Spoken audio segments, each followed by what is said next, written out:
पापस्य अकरण कुशलस्य उपसंपदा सच्चित्तपरियोदकम् एतं बुद्धानं सांसन्।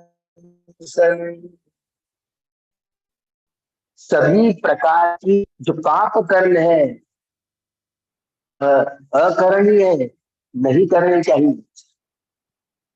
पुण्य कर्म का ही संग्रह करते रहना चाहिए।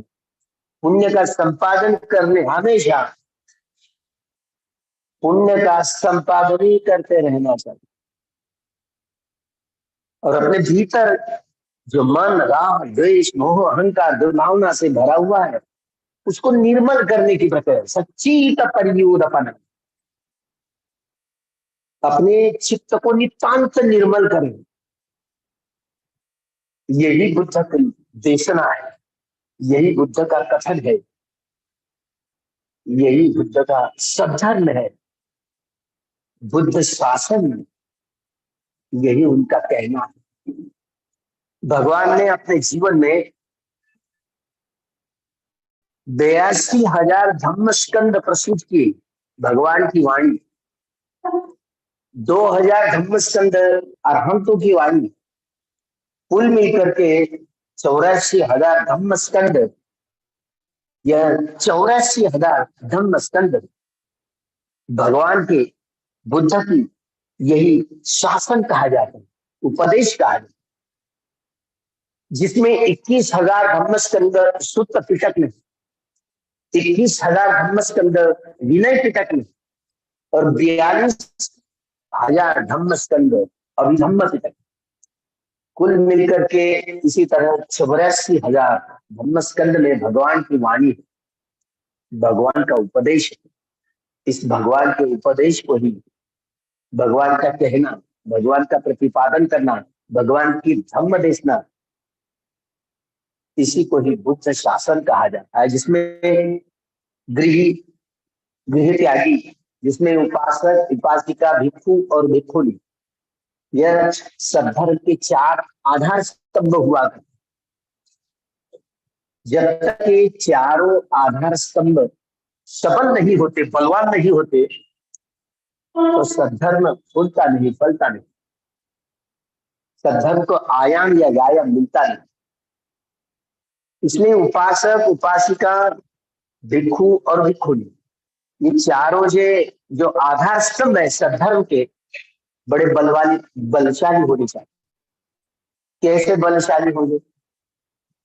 वह यही उपदेश तो किया है, सभी पाप कर्मों से बच करके रहना, नहीं करना है, बिल्कुल नहीं करना। कुशल कुशल कर्मों को ही संपादित करते रहें। पता नहीं मनुष्य जीवन और मनुष्य या मनुष्येतर प्राणी हो, भगवान ने अपने बुद्धि के स्तर नहीं, भगवान ने अपने प्रज्ञा के आधार पर उन्होंने अलग अलग मनुष्य हो या मनुष्येतर प्राणी हो, उनके स्वभाव विशेष को पहचान जाना।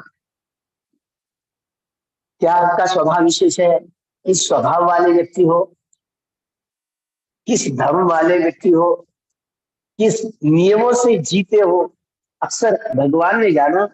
ये मनुष्य लोग या मनुष्यतर प्राणी 390 प्रकार के मानस चरित्र वाले यह प्राणी हुआ कर। बाबा साहब अम्बेडकर जी ने इसके लिए 395 कलम में जो इस देश का संविधान लिखा, 395 मतलब 390 प्रकार के स्वभाव वाला, चरित्र वाला, मानस वाले ये सारे प्राणी, वह इन स्वभावों को अपने वेदनाओं के आधार पर उत्पाद करता, अपने स्वभाव, आपके स्वभाव के, अपने स्वभाव का निर्माण करता। वेदना पच्चैया तन्हा, यह भगवान की डॉक्ट्रिन है, अनुसंधान की दृष्टि है। केवल यह बुद्ध को ही प्राप्त होती है, जिनके शरीर पर 32 लक्षण और 80 अनुव्यंजन अनुलक्षण, ऐसे महापुरुष की काया उपलब्धि होती है 31 पारमिताओं का पहाड़ खड़ा करने के बाद। तभी कहीं वह बोधि ज्ञान का स्वयं प्रयत्नों से अनुसंधान करते हुए बोधि ज्ञान को धारण करने की प्रक्रिया, वो सारी प्रक्रिया को सुलझा देते। यूं सद्धर्म में प्रतिष्ठापित लाभान्वित होने की सारी प्रक्रिया खोल देते, प्रकाशित करते हैं, सुव्याख्या करते हैं।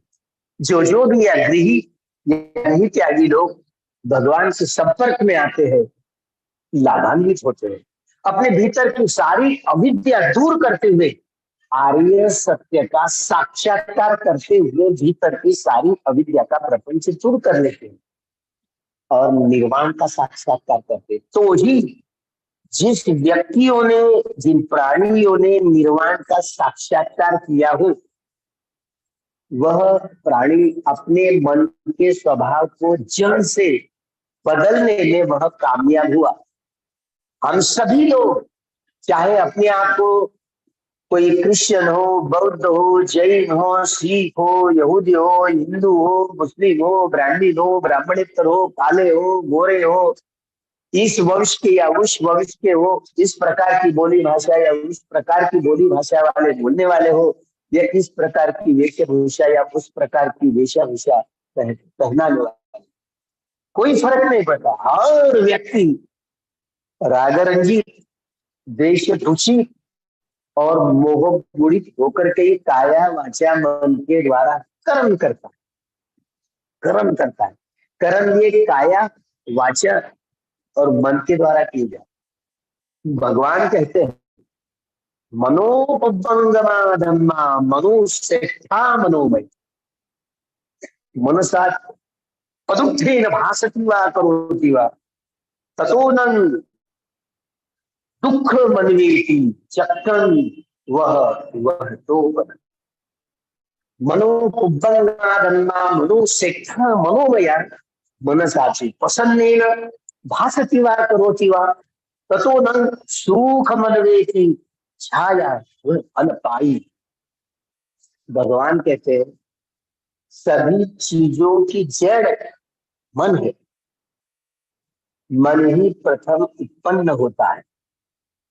कैसे उत्पन्न होता है आपको नहीं मालूम, ये भगवान को किसी वैज्ञानिक को भी नहीं मालूम। अभी तक मन का संशोधन करने वाला कोई उपकरण, मन को देखने वाला कोई उपकरण अभी तक वैज्ञानिकों ने संधान नहीं कर पाए। इसीलिए मन का संशोधन, मन कैसे उत्पन्न होता, कि कामावचर चित्त 56, रूपावचर चित्त 15, अरूपावचर चित्त 12 और लोकोत्तर चित्त 8, कुल मिलकर के 89 चित्त 89। लोकोत्तर चित्त की संख्या 40 बढ़ जाती है, इसलिए चित्तों की जो गणना होती है 121 प्रकार का चित्त। एक चित्त जब उत्पन्न होता है तो अनेकों चैतसिक चित्त वृत्तियां साथ में लिए हुए चित्त उत्पन्न होता है। 52 प्रकार की चित्त वृत्तियां होती है चैतसिक।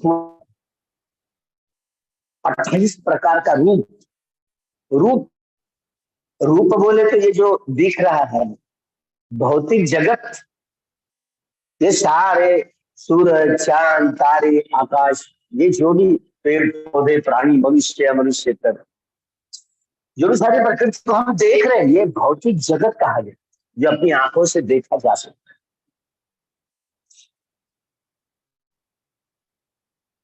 है। ऐसा भी है भौतिक जगत पे, ऐसा ही है जो अपनी आंखों से देखा भी नहीं जा सकता, लेकिन उसका अस्तित्व है।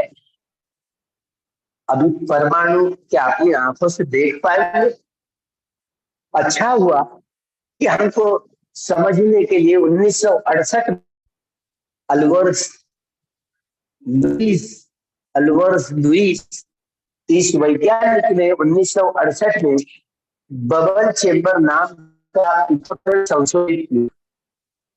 उन्होंने ये सारी प्रकृति के विषय में कितने तेज रफ्तार से उत्पाद होती है और व्यय होती है, ये सारी प्रकृति एक सेकंड में तक, जैसे कांटा हिल गया सेकंड का, तो एक सेकंड में एक इस आंकड़े पर 22 बिंदिया, 22 जीरो, एक सेकंड में एक इस आंकड़े पर 22 बिंदिया लगा दी। इतनी तेज रफ्तार से यह सारा निसर्ग, यह सारी प्रकृति उत्पाद होकर के नष्ट हुई, उत्पाद होकर के गए। यह उस वैज्ञानिक ने एक उपकरण द्वारा यह सिद्ध किया, इतने तेज रफ्तार से ये सारी प्रकृति उत्पाद होकर के वे उदय वे उदय वे उदय वे। इसीलिए भौतिक जगत अभी हिरोशिमा हो या नागासाकी हो, हम जाकर के आए हिरोशिमा नागासाकी में देखे, तो हिरोशिमा और नागासाकी अभी पता नहीं, वो तो जापान ये है स्वर्ग नगरी कही जाती है, मनुष्यों का स्वर्ग ही है। लेकिन लोग बड़े आदिवासी, सब चीज बहुत कर्मकांड में उलझे हुए।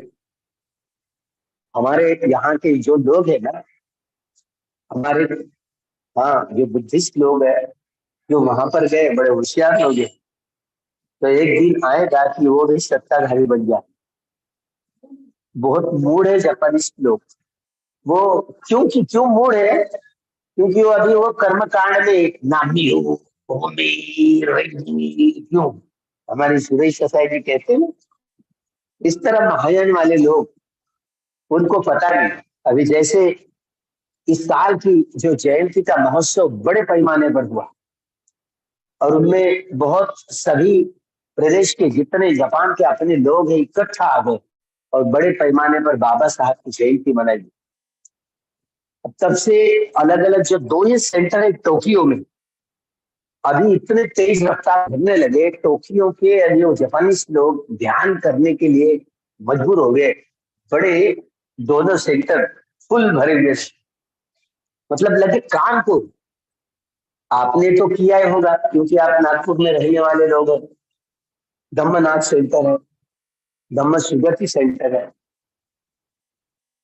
यहाँ कामठी में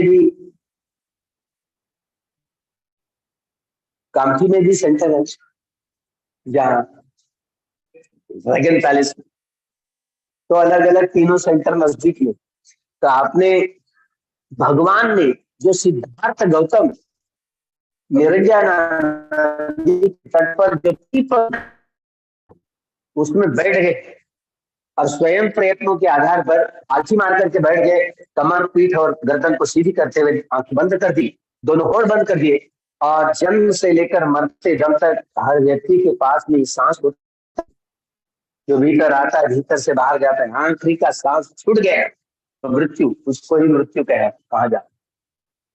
ये तो अपने पास हमेशा होता है, जिंदेपन का यही जीवन जब तक है तो सांस, आखिरी का सांस छूट गया तो मृत्यु। यही जो अपने आप अपने स्वभाव से जैसे भी भीतर बाहर से भीतर आ रहा हो या भीतर से बाहर जा रहा हो, एक एक सांस की जानकारी बनाए रखे, यही काम करने रहे। इसे आनापान सती का अभ्यास करते, कभी दाहिनी कभी बाई या दोनों नासिका के भीतर ये सांस आते जाते रहता है, कभी होता है कभी ऊंचा होता है, कभी बड़ी तेज रफ्तार से, कभी धीमी गति से, कभी स्थूल कभी सूक्ष्म, जैसा भी हो। जिस क्षण की जो सच्चाई है, एक एक क्षण की सच्चाई को जानते हो। शुरुआत कितना चंचल चपल चित्त है, चंचल चपल चित्तों को कैसे वश में ला, उनका संवर कैसे, काबू कैसे पाए। तो यही अभ्यास अपने मन को, चंचल चपल इस चित्त को, मन को समाहित करने के लिए, एकाग्र करने के लिए सिद्धार्थ गौतम ने यह अभ्यास किया। और अपने चित्त को नितांत निर्मल करने की सारी प्रक्रिया खोजबीन की, जिसमें भगवान के सैद्धांतिक पक्ष को, थियरी को, 37 अंग वाला पक्ष, 37 बोधि पक्ष ऐसे कहा। इस अध्याय में 37 बोधि पक्षीय शब्द, 37 अंगों वाला, 4 सतिपट्ठान, कायानुपस्थाना, वेदनानुपस्थाना, चित्तानुपस्थाना, धम्मानुपस्थाना,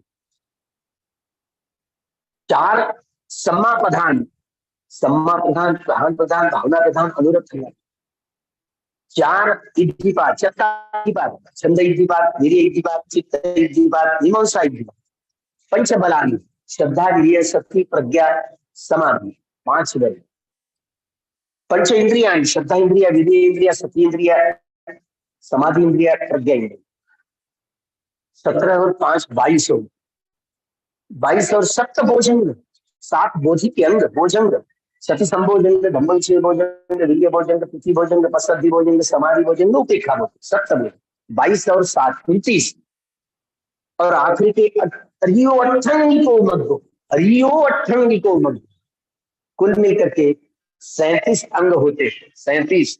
इसलिए भगवान के इस सैद्धांतिक चिंतन को, सैद्धांतिक पक्ष को 37 बोधि पक्षीय धम्म कहा जाता है। यह थियरी हो गई।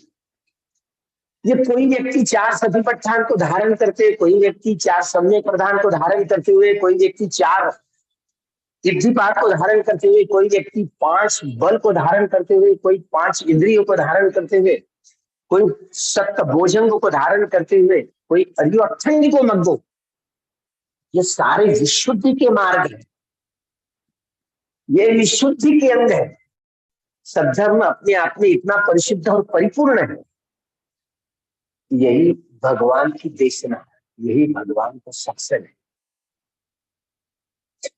इसीलिए शुरू शुरू में बुद्ध, धम्म और संघ, ये 3 रत्न शरण, इनके प्रति श्रद्धा ही नहीं। एक बार श्रद्धा ये शब्द आ गया तो वीर्य, सति, प्रज्ञा, समाधि, 5 अंग जुड़े हुए, क्योंकि बोधि, ये अंधभक्ति नहीं है, श्रद्धा बोधि का ज्ञान है, तथता के आधार वाली यह श्रद्धा है, बोधि ज्ञान के आधार वाली श्रद्धा है, जो हमें निर्वाण तक पहुंचा देती है, निब्बाणं परमं सुखम। अच्छा हुआ कि एक मन के संशोधन के विषय में भगवान ने जो चित्त चैतसिक रूप एवं निर्वाण का यह 42,000 धम्मस्कंद में जो विस्तृत रूप से वर्णन किया गया, जहां जहां जाया करते वहां वे पटिच्च समुत्पाद ही कथन करते। अविद्या पच्चया संखार, संखार पच्चया विज्ञान, विज्ञान पच्चया नाम रूप, नाम रूप पच्चया सहायतन, सहायतन पच्चया फस्, फस् पच्चया वेदना, वेदना पच्चया तन्हा, तन्हा पच्चया उपादान, उपादान पच्चया भव, भव पच्चया जाति, जाति पच्चया जरा मरण, शोक परिदेव दुःखदो मनुष्य पायासा संभवन्ति, एवं एतस्य केवलस्य दुःख छन्दस्य समुदयो होति। ये 12 कड़िया दुख और दुख समुदय की 12 कड़ी, इसलिए अनुलोम ज्ञान, अनुलोम। दूसरी 12 कड़ी है दुख निरोध और दुख निरोध गायनी पटिपदा। अच्छा, यस्मेव अशेष विभाग निरोधा संखार निरोध, संखार निरोधा विज्ञान निरोध, विज्ञान निरोधा नाम रूप निरोध, नाम रूप निरोधा सहानम निरोध, सहानम निरोधा हस्त निरोध, हस्त निरोधा वेदना निरोध, वेदना निरोधा तन्हा निरोध, तन्हा निरोधा उपादान निरोध, उपादान निरोधा भव निरोधो, भव निरोधा जाति निरोधा जरा मरण, जाति निरोध जरा मरण शोक परिदेव दुःखदो मनुष्योपायासा निरुद्धन्ति, एवं एतस्य केवलस्य दुःख छन्दस्य निरोधो होति। यह 12 कड़िया दुख निरोध और दुख निरोध गामिनी पतिपदा, जहां जहां भगवान जाया करते थे पटिच्च समुत्पाद यही सत्य है। पटिच्च समुत्पाद वो धम्मं जानाति सो पटिच्च समुत्पादं जानाति, यो पटिच्च समुत्पादं जानाति सो धम्मं जानाति। पटिच्च समुत्पाद यही सद्धर्म है, जिसने पटिच्च समुत्पाद को जान लिया। ये पटिच्च समुत्पाद की कड़ियां, ये बोधिसत्व परम पूज्य डॉक्टर बाबा साहब अम्बेडकर जी द्वारा इस राष्ट्र के झंडे पर यह 24 आरो वाला धम्म चक्र जो स्थापित किया है, यह पठान की कड़िया है। हेतु बच्चे जो आरंभण बच्चे, अधिपति बच्चे, अनंतर बच्चे, सवनंतर बच्चे, सहजात बच्चे, अन्यमन्यम बच्चे, निश्चय बच्चे, उपनिश्चय बच्चे, पूरे जात बच्चे, पच्चे जात बच्चे, आसीवन बच्चे, कम्म बच्चे, विपाक बच्चे, आहार बच्चे, इंद्रिय बच्चे, ध्यान बच्चे, उनग्ग बच्चे, संपयुक्त बच्चे, विपयुक्त बच्चे, अस्थि बच्चे, अनर्थि बच्चे, विगत बच्चे, एवं बच्चे। 24 कारणों द्वारा 24 कारणों द्वारा पटिच्च समुत्पाद की कड़ियों को सुलझा दिया। 14 प्रकारे अपने सद्धर्म को भगवान बुद्ध ने प्रकाशमान किया। 14 प्रकार के ज्ञान किया। दुख ज्ञान, दुख समुदय ज्ञान, दुख निरोध ज्ञान, दुख निरोध गामिनी पटिपदा ज्ञान। दुख का ज्ञान क्या है, दुख का समुदय के ज्ञान का, दुख के निरोध का ज्ञान क्या है, और दुख निरोध गामिनी पटिपदा का ज्ञान क्या है। यह केवल और केवल जो महापुरुष होते हैं 32 लक्षण और 80 को ही अनुसंधान करना आ जाता है, और अन्य किसी व्यक्ति को नहीं। केवल सम्यक संबोधि प्राप्त करने वाले महापुरुषों को ही यह ज्ञान अनुसंधान, ज्ञान की गंगा इसलिए त्रिपिटक में बहती है। शुद्ध पिटक, विनय पिटक और अभिनव। भगवान का जो कहना है, भगवान का प्रतिपादन है, यही तो बुद्ध का शासन है। अंतिमतः यह निब्बाण परम सुखम, सबका, चाहे वो गृह हो या नित्याग हो, सबका एम क्या होता है, निर्वाण का साक्षात्कार। कौन दुख रहना चाहता है? किसी संप्रदाय का कोई व्यक्ति दुख में रहना चाहता है? बिल्कुल नहीं। हर व्यक्ति चाहता है कि मैं मेरे दुख से, सारे दुखों से छुटकारा पा करके मैं अंतिमतः निर्वाण का साक्षात्कार करूं। हर व्यक्ति को तो चाहत होती है, कोई व्यक्ति बंधन में नहीं रहना चाहता, लेकिन वह काम ही नहीं करना है। इसीलिए कहा गया है, दुर्लभो बुद्धो उत्पादो इमस्मिन् लोके। दुर्लभ है बुद्ध का उत्पन्न हो रहा है लोक। जब कहीं बुद्ध ही उत्पन्न होते हैं तो ही इस सभी दुखों से छुटकारा पाकर अंतिमतः निर्वाण का साक्षात्कार कैसे, यही शिक्षा केवल भगवान ही दे सकते, अन्य कोई नहीं। जब भगवान संघ का उत्पाद करते हैं, संघ का निर्माण करते हैं, तो संघ के संपर्क में जो आते हैं, संघ के संपर्क में जाते हैं, तो वही संघ जो मार्गदर्शक के रूप में, कल्याण मित्र के रूप में, ये सारे दुखों से, प्रकार के दुखों से छुटकारा पाकर अंतिमतः निर्वाण का साक्षात्कार कैसे करे, इसका मार्गदर्शन करते करते जितनी सारी बाधाएं हैं, जितनी सारी उन बाधाओं को कैसे दूर करना, यह सारी 10 मार बाधाएं हैं। 10 मार बाधा। सबका सिल्वर परामर्श, सबका सिल्वर परामर्श, काम छंद व्यापार, शील विद्य, औदत्य, कौकुत्य, रूपराग, अरूपराग, मान और अविद्या, इतने सारे 10 बंधन होते हैं, और ये मार बंधन है। धम्म यानी सीधी साधा प्रोग्राम नहीं है, ये मार के खिलाफ लड़ाई है। इसलिए हम बार बार चैत्य वंदना बोलने के बाद प्रथमं बोधि पल्लंकं द्वितीयं अनिमिषं तृतीयं शंकमणं सेठं चतुर्थं रत्नाधरं पंचमं अजपालचं विचलिं देन छठमं सप्तमं राजायतनं वन सेविका महादयो महासत्व बोधि ने निशी दिए पंच मारे पराजेत्वा तो संबोधि उत्तमं। 5 मारों को पराभूत करते हुए भगवान ने बुद्धत्व प्राप्त किया। महान कारुणिको नाथो हिताय सब पाणी पुरे त्वा पारमी सब्बा पत्तो शंभु उत्तम। महारुणिक लोकनाथ ने सभी प्राणियों के हित सुख के लिए 300 पारमिताएं, 10 पारमिताएं, 10 उपपारमिताएं और 10 परमत्थ पारमिता, 300 पारमिताओं का पहाड़ खड़ा करते हुए जब ये और 80 अनुव्यंजन उनके बदन पर स्थापित हो जाती है, आखिरी के जीवन में परिपूर्णता छा जाती है। परिपूर्णता छा जाते ही सम्यक संबोधि को उत्तम प्रकार संबोधि का ज्ञान स्वयं प्रयत्नों के आधार पर प्राप्त करते हैं। इसीलिए वे स्वयं गुरु होते हैं, उनका कोई गुरु नहीं हुआ करते। सम्यक संबुद्ध के कोई गुरु नहीं हुआ करते। पच्चे बुद्ध भी, उनके भी कोई गुरु नहीं हुआ करते। लेकिन वे 20 पारमिता, 10 पारमिता और 10 परमत्थ पारमिता, 20 पारमिताओं का पहाड़ खड़ा करते हुए वे भी लक्षण युक्त होते हैं।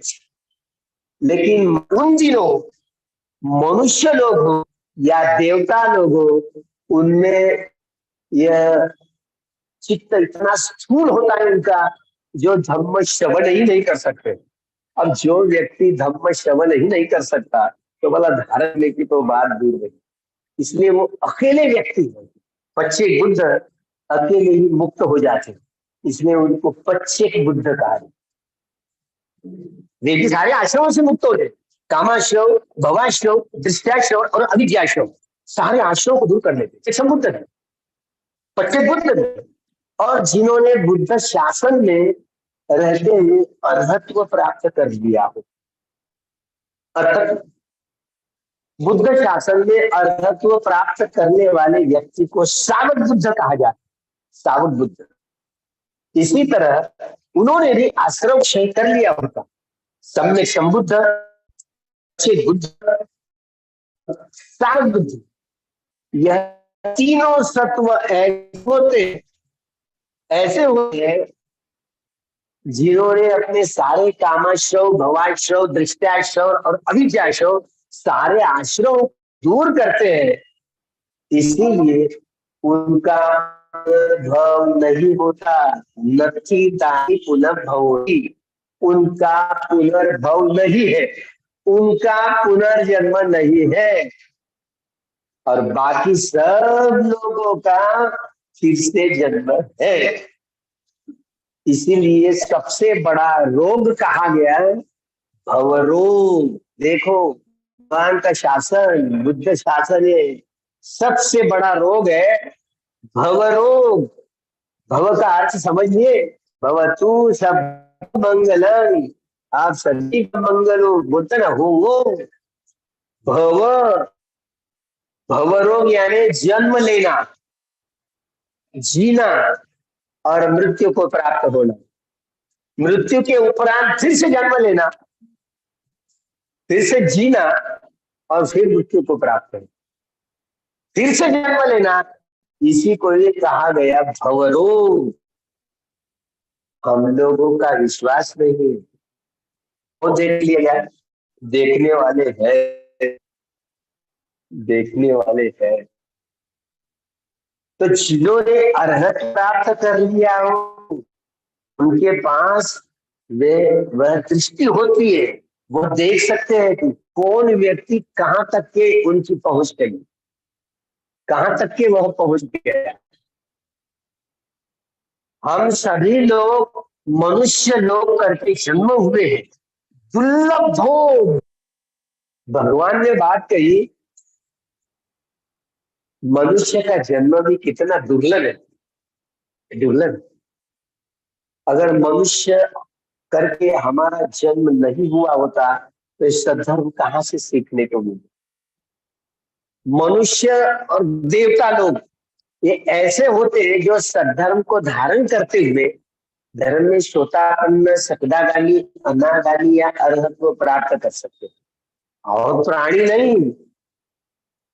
देवता लोग, ये शब्द आ गया तो देवता, वो जो डॉक्टर बाबा साहब अम्बेडकर जी ने 14 अक्टूबर 1956 को नागपुर की पवित्र दीक्षा भूमि पर जो 22 प्रतिज्ञाएं दी संभल करके, नहीं तो आप कहेंगे जैसे तीनों प्रतिज्ञाएं शुरू, मैं ब्रह्मा विष्णु और महेश को देवता नहीं मानूंगा, न उनकी उपासना करूंगा।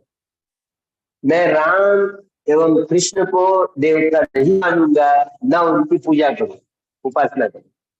मैं गौरी और गणपति और अन्य जितनी सारी देवताएं हैं उनकी मनगढ़ंत, काल्पनिक मनगढ़ंत वाली, उन सबको नकार, न वो देवता है, न उनका उपासना करता हूं, न उनकी उपासना करता। ये तीनों पहली जो प्रतिज्ञा है, तीनों प्रतिज्ञा है, क्योंकि इतनी सारा जो अंधश्रद्धा से भरा हुआ भंडार है, ब्राह्मणवादियों ने जो मनगढ़ंत कहानियां रचा रचा करके जो लोगों को गुमराह किया, कैसे जन्म होता है, वो कहीं ब्रह्मा हो, अरे बोले कहते हैं कि ब्रह्मा के मुख से ब्राह्मण पैदा हुए, बाहुओं से क्षत्रिय पैदा हुए, जंघाओं में से वैश्य पैदा हुए, और पैरों में से शूद्र। हमारे मातृशक्ति या और जो अति शूद्र है उनका पता नहीं वो कहां से आकाश से तत्व के पता नहीं, लेकिन ब्रह्मा से वो गुरु ने निर्माण नहीं किया। यह बाबा साहब ने जब मनुस्मृति पढ़ी तो बाबा साहब कैसे विश्वास करता, क्योंकि अभी भी इतने भ्रम भ्रांति में लोग जीते, यह मिथ्या धारणा है जीवन की। भगवान ने इसीलिए अपने सद्धर्म में अंधभक्ति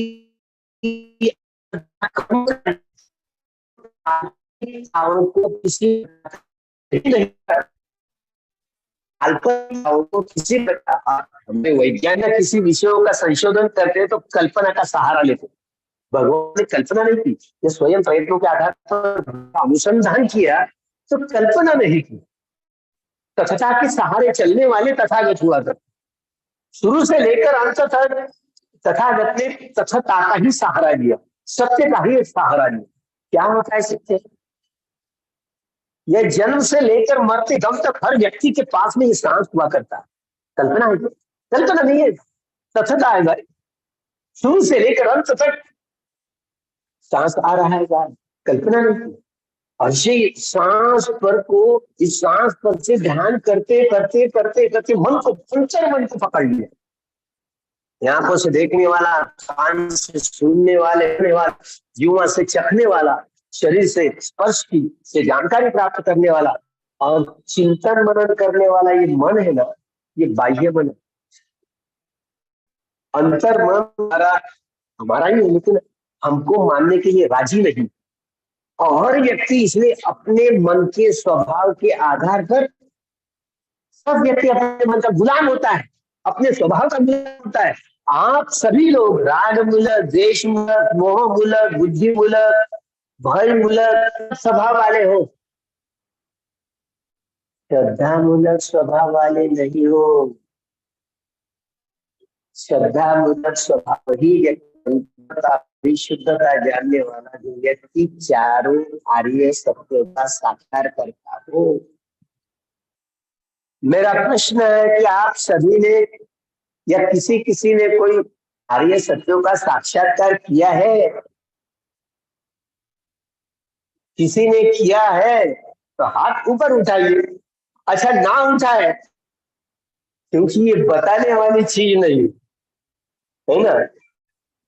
जिसने भी आर्य सत्य का साक्षात्कार कर लिया हो वो बोलते ऐसे, इसी को एक दूसरे को बोलते रहते नहीं, सुख होता है।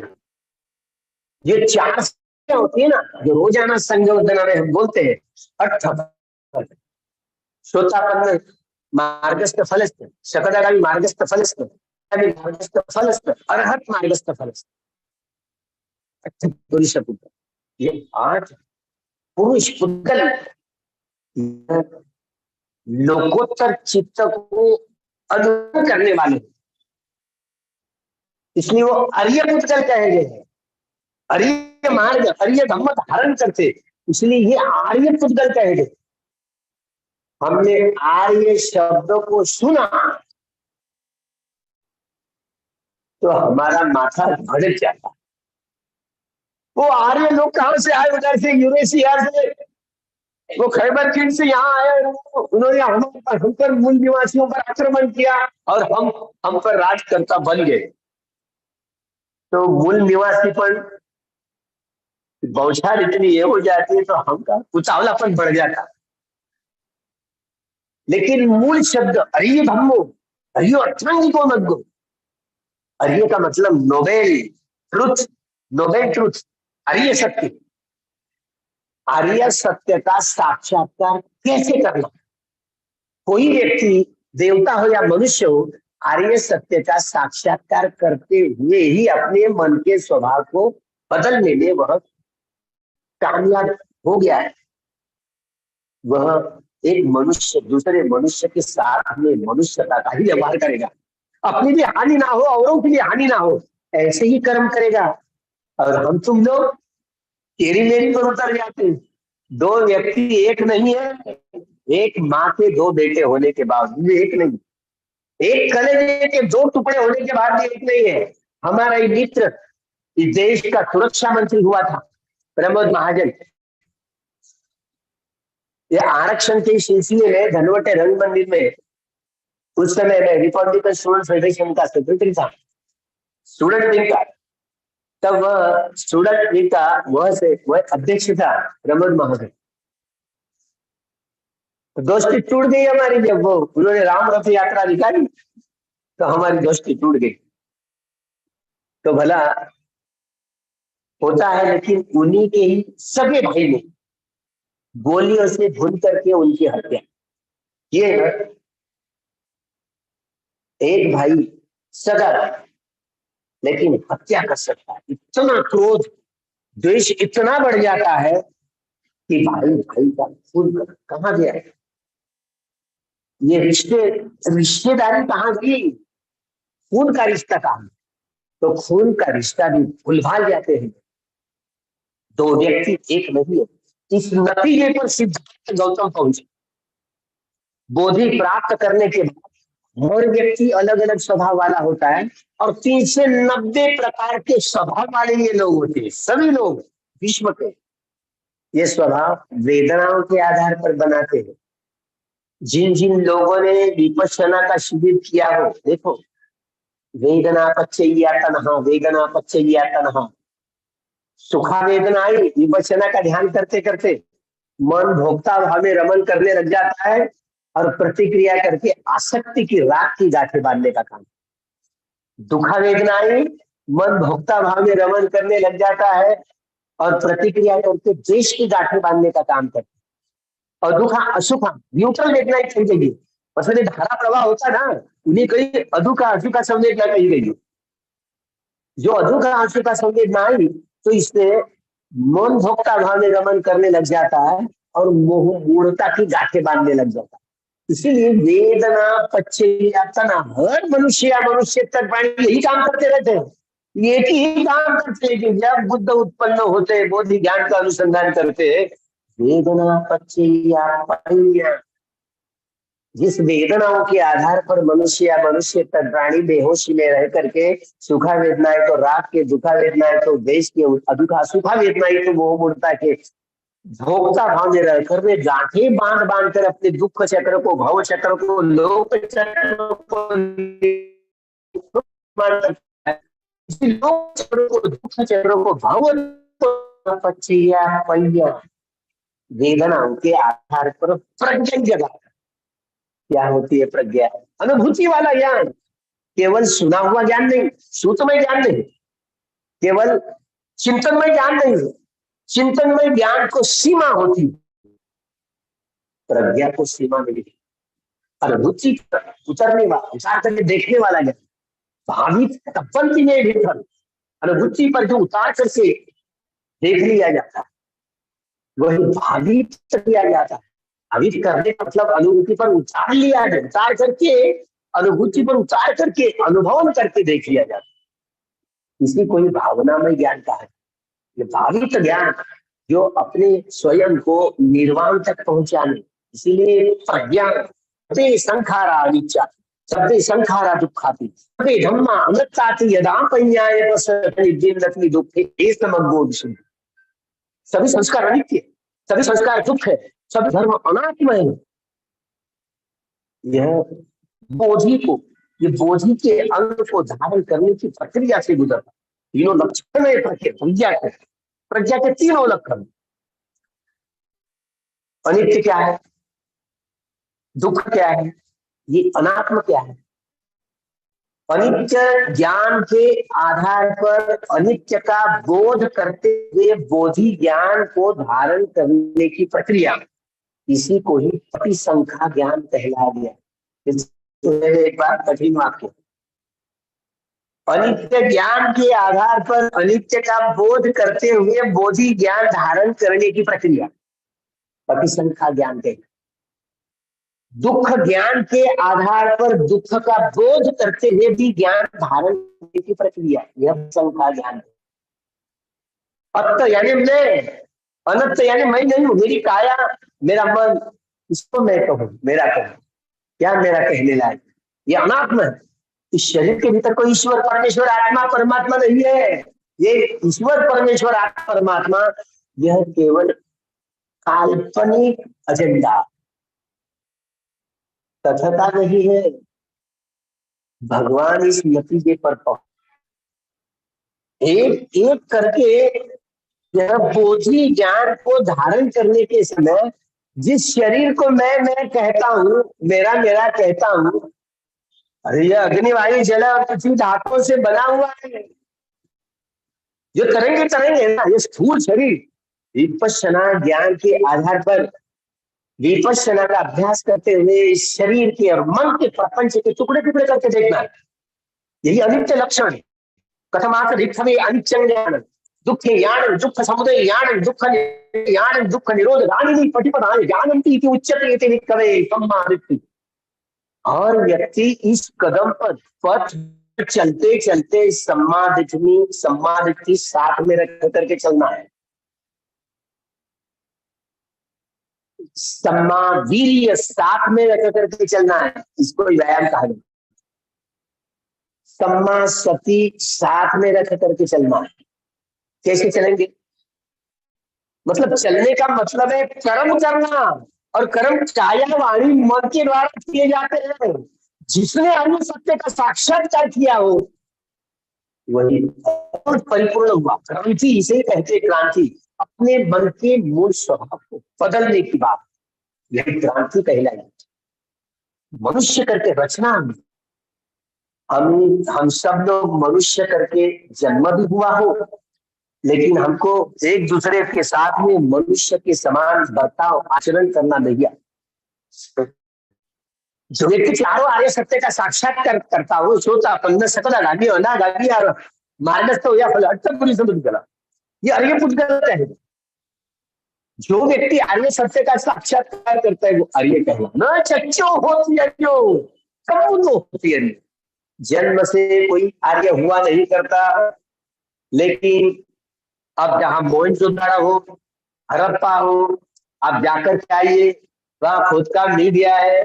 वहां जो टीले दिख रहे हैं वहां पर काश्यप बुद्ध का निशान, काश्यप बुद्ध का, ककुसंद बुद्ध का, गमन बुद्ध के बड़े बड़े महास्तूप मिले। 7x12 की भिक्षुओं की कुटिया नहीं गई है। इस ब्राह्मण वाली सरकार ने उस सैंधव संस्कृति का नाम बदल करके सरस्वती संस्कृति रखा। मैं उन दिनों दिल्ली में ही था, निषेध किया था, विकृतिकरण है। क्योंकि सैंधव सिंधु सागर, नदी, चंद्रमा, तो यह प्राचीनतम काल में सिंधु और हिंदू इस शब्द में कोई तालमेल नहीं है, कोई किसी प्रकार का तालमेल नहीं है। सावरकर ने जो लिखा है वो उनका अंडरस्टैंडिंग है, उनका मिथ्या अंडरस्टैंडिंग है, मिथ्या ज्ञान है। सिंधु और हिंदू से कोई संबंध नहीं है। सिंधु शब्द अलग है, हिंदू शब्द अलग।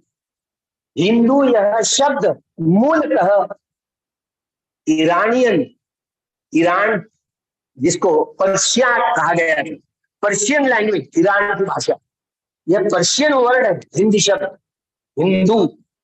हिंदू का मतलब होता है, अभी एंड्रॉइड मोबाइल है आपके पास में, देख लीजिए क्या क्या है, कितने गंदे गंदे अर्थ है।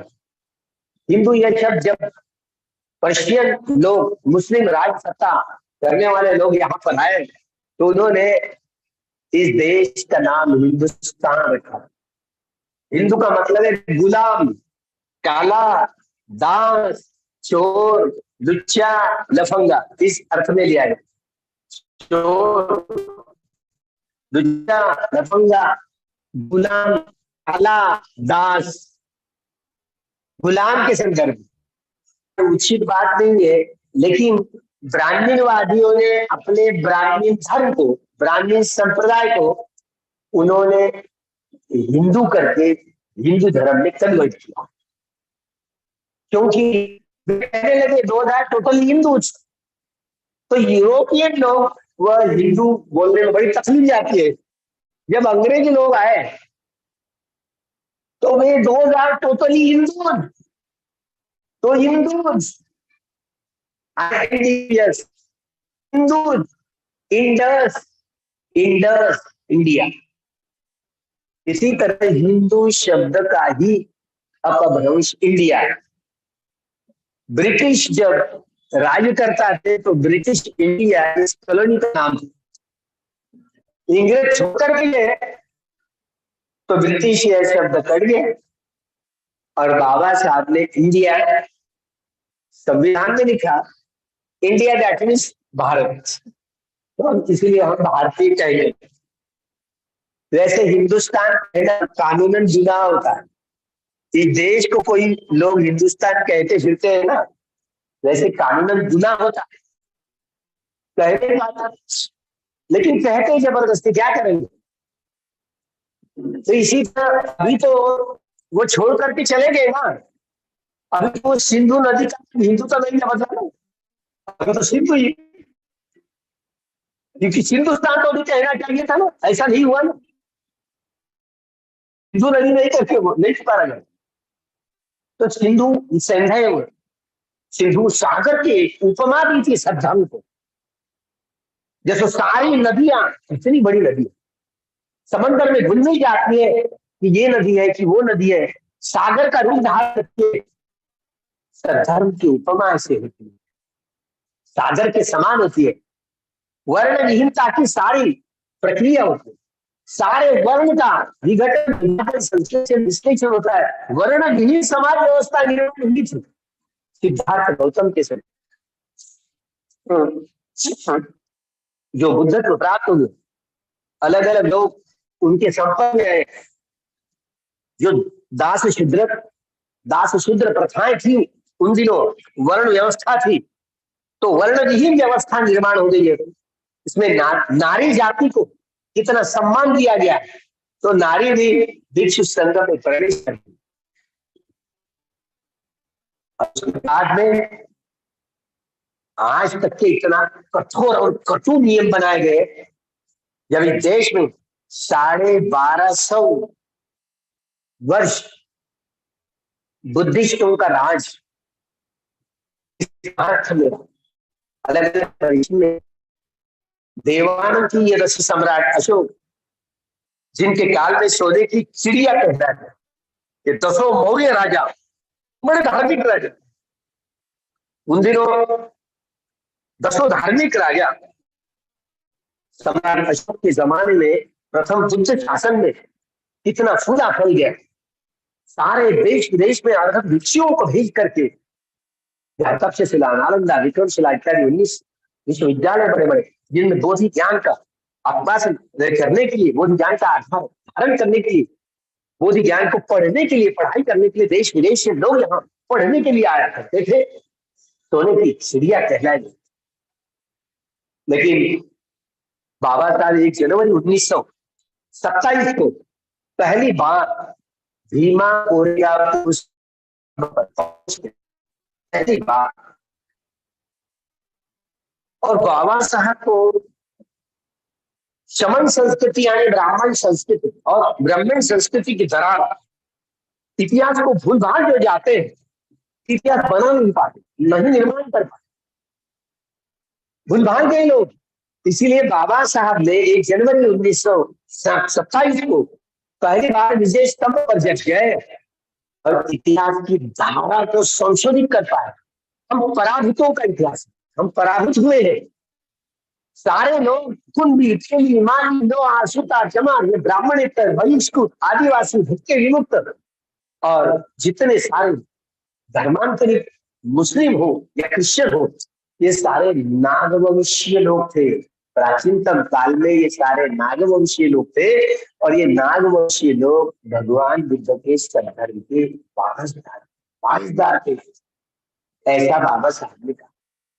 गुलामों को वह एहसास करा दो कि वे गुलाम है, जंग छेड़े। बाबा साहब ने गुलामों की बेड़ियां तोड़ने के लिए जो एहसास करवाने की, उसके लिए 13 अक्टूबर 1935 को नासिक जिले में येवला में महारोपी स्वतंत्र परिषद बुलाई। 35,000 लोग जिस परिषद में, और बाबा साहब ने वहां पर घोषणा की, गलती से जन्म लेना मेरे हाथ में नहीं, लेकिन जीना और मरना मेरे हाथ में। मैं कभी हिंदू बन करके न जीऊंगा न मरूंगा। और उन्होंने अपनी भीम प्रतिज्ञा 21 साल के बाद नागपुर की पवित्र दीक्षा भूमि पर पूरी की। 14 अक्टूबर 1956। कौन से दिन? विजयादशमी, जिस दिन देवानंद प्रियदर्शी सम्राट अशोक की धम्म दीक्षा हुई थी। जिस दिन धम्म दीक्षा हुई थी वह दिन अभी बदलना नहीं है। सम्राट अशोक की धम्म दीक्षा हुई थी वह दिन धम्म विजय दिवस कहलाए। विजयादशमी, धम्म विजय दिवस। अपने हाथ के सारे हथियार डाल दिए और भगवान के सद्धर्म को अपनाए। वो गली खुद प्रतिष्ठित, वह विजयादशमी कहलाया गया। सम्राट अशोक जिस दिन यह सद्धर्म का स्वीकार करती है, वह बदलने का नहीं। तो बाबा साहब उसके पहले ही बुद्ध जयंती के अवसर पर ही 1956 में पंढरपुर में ही धर्मांतरण का बहुत बड़ा प्रोग्राम वहीं पर करने वाले, लेकिन नहीं हुआ। कुछ करेंगे, घोषणा भी वहीं पर म्यांमार में थी।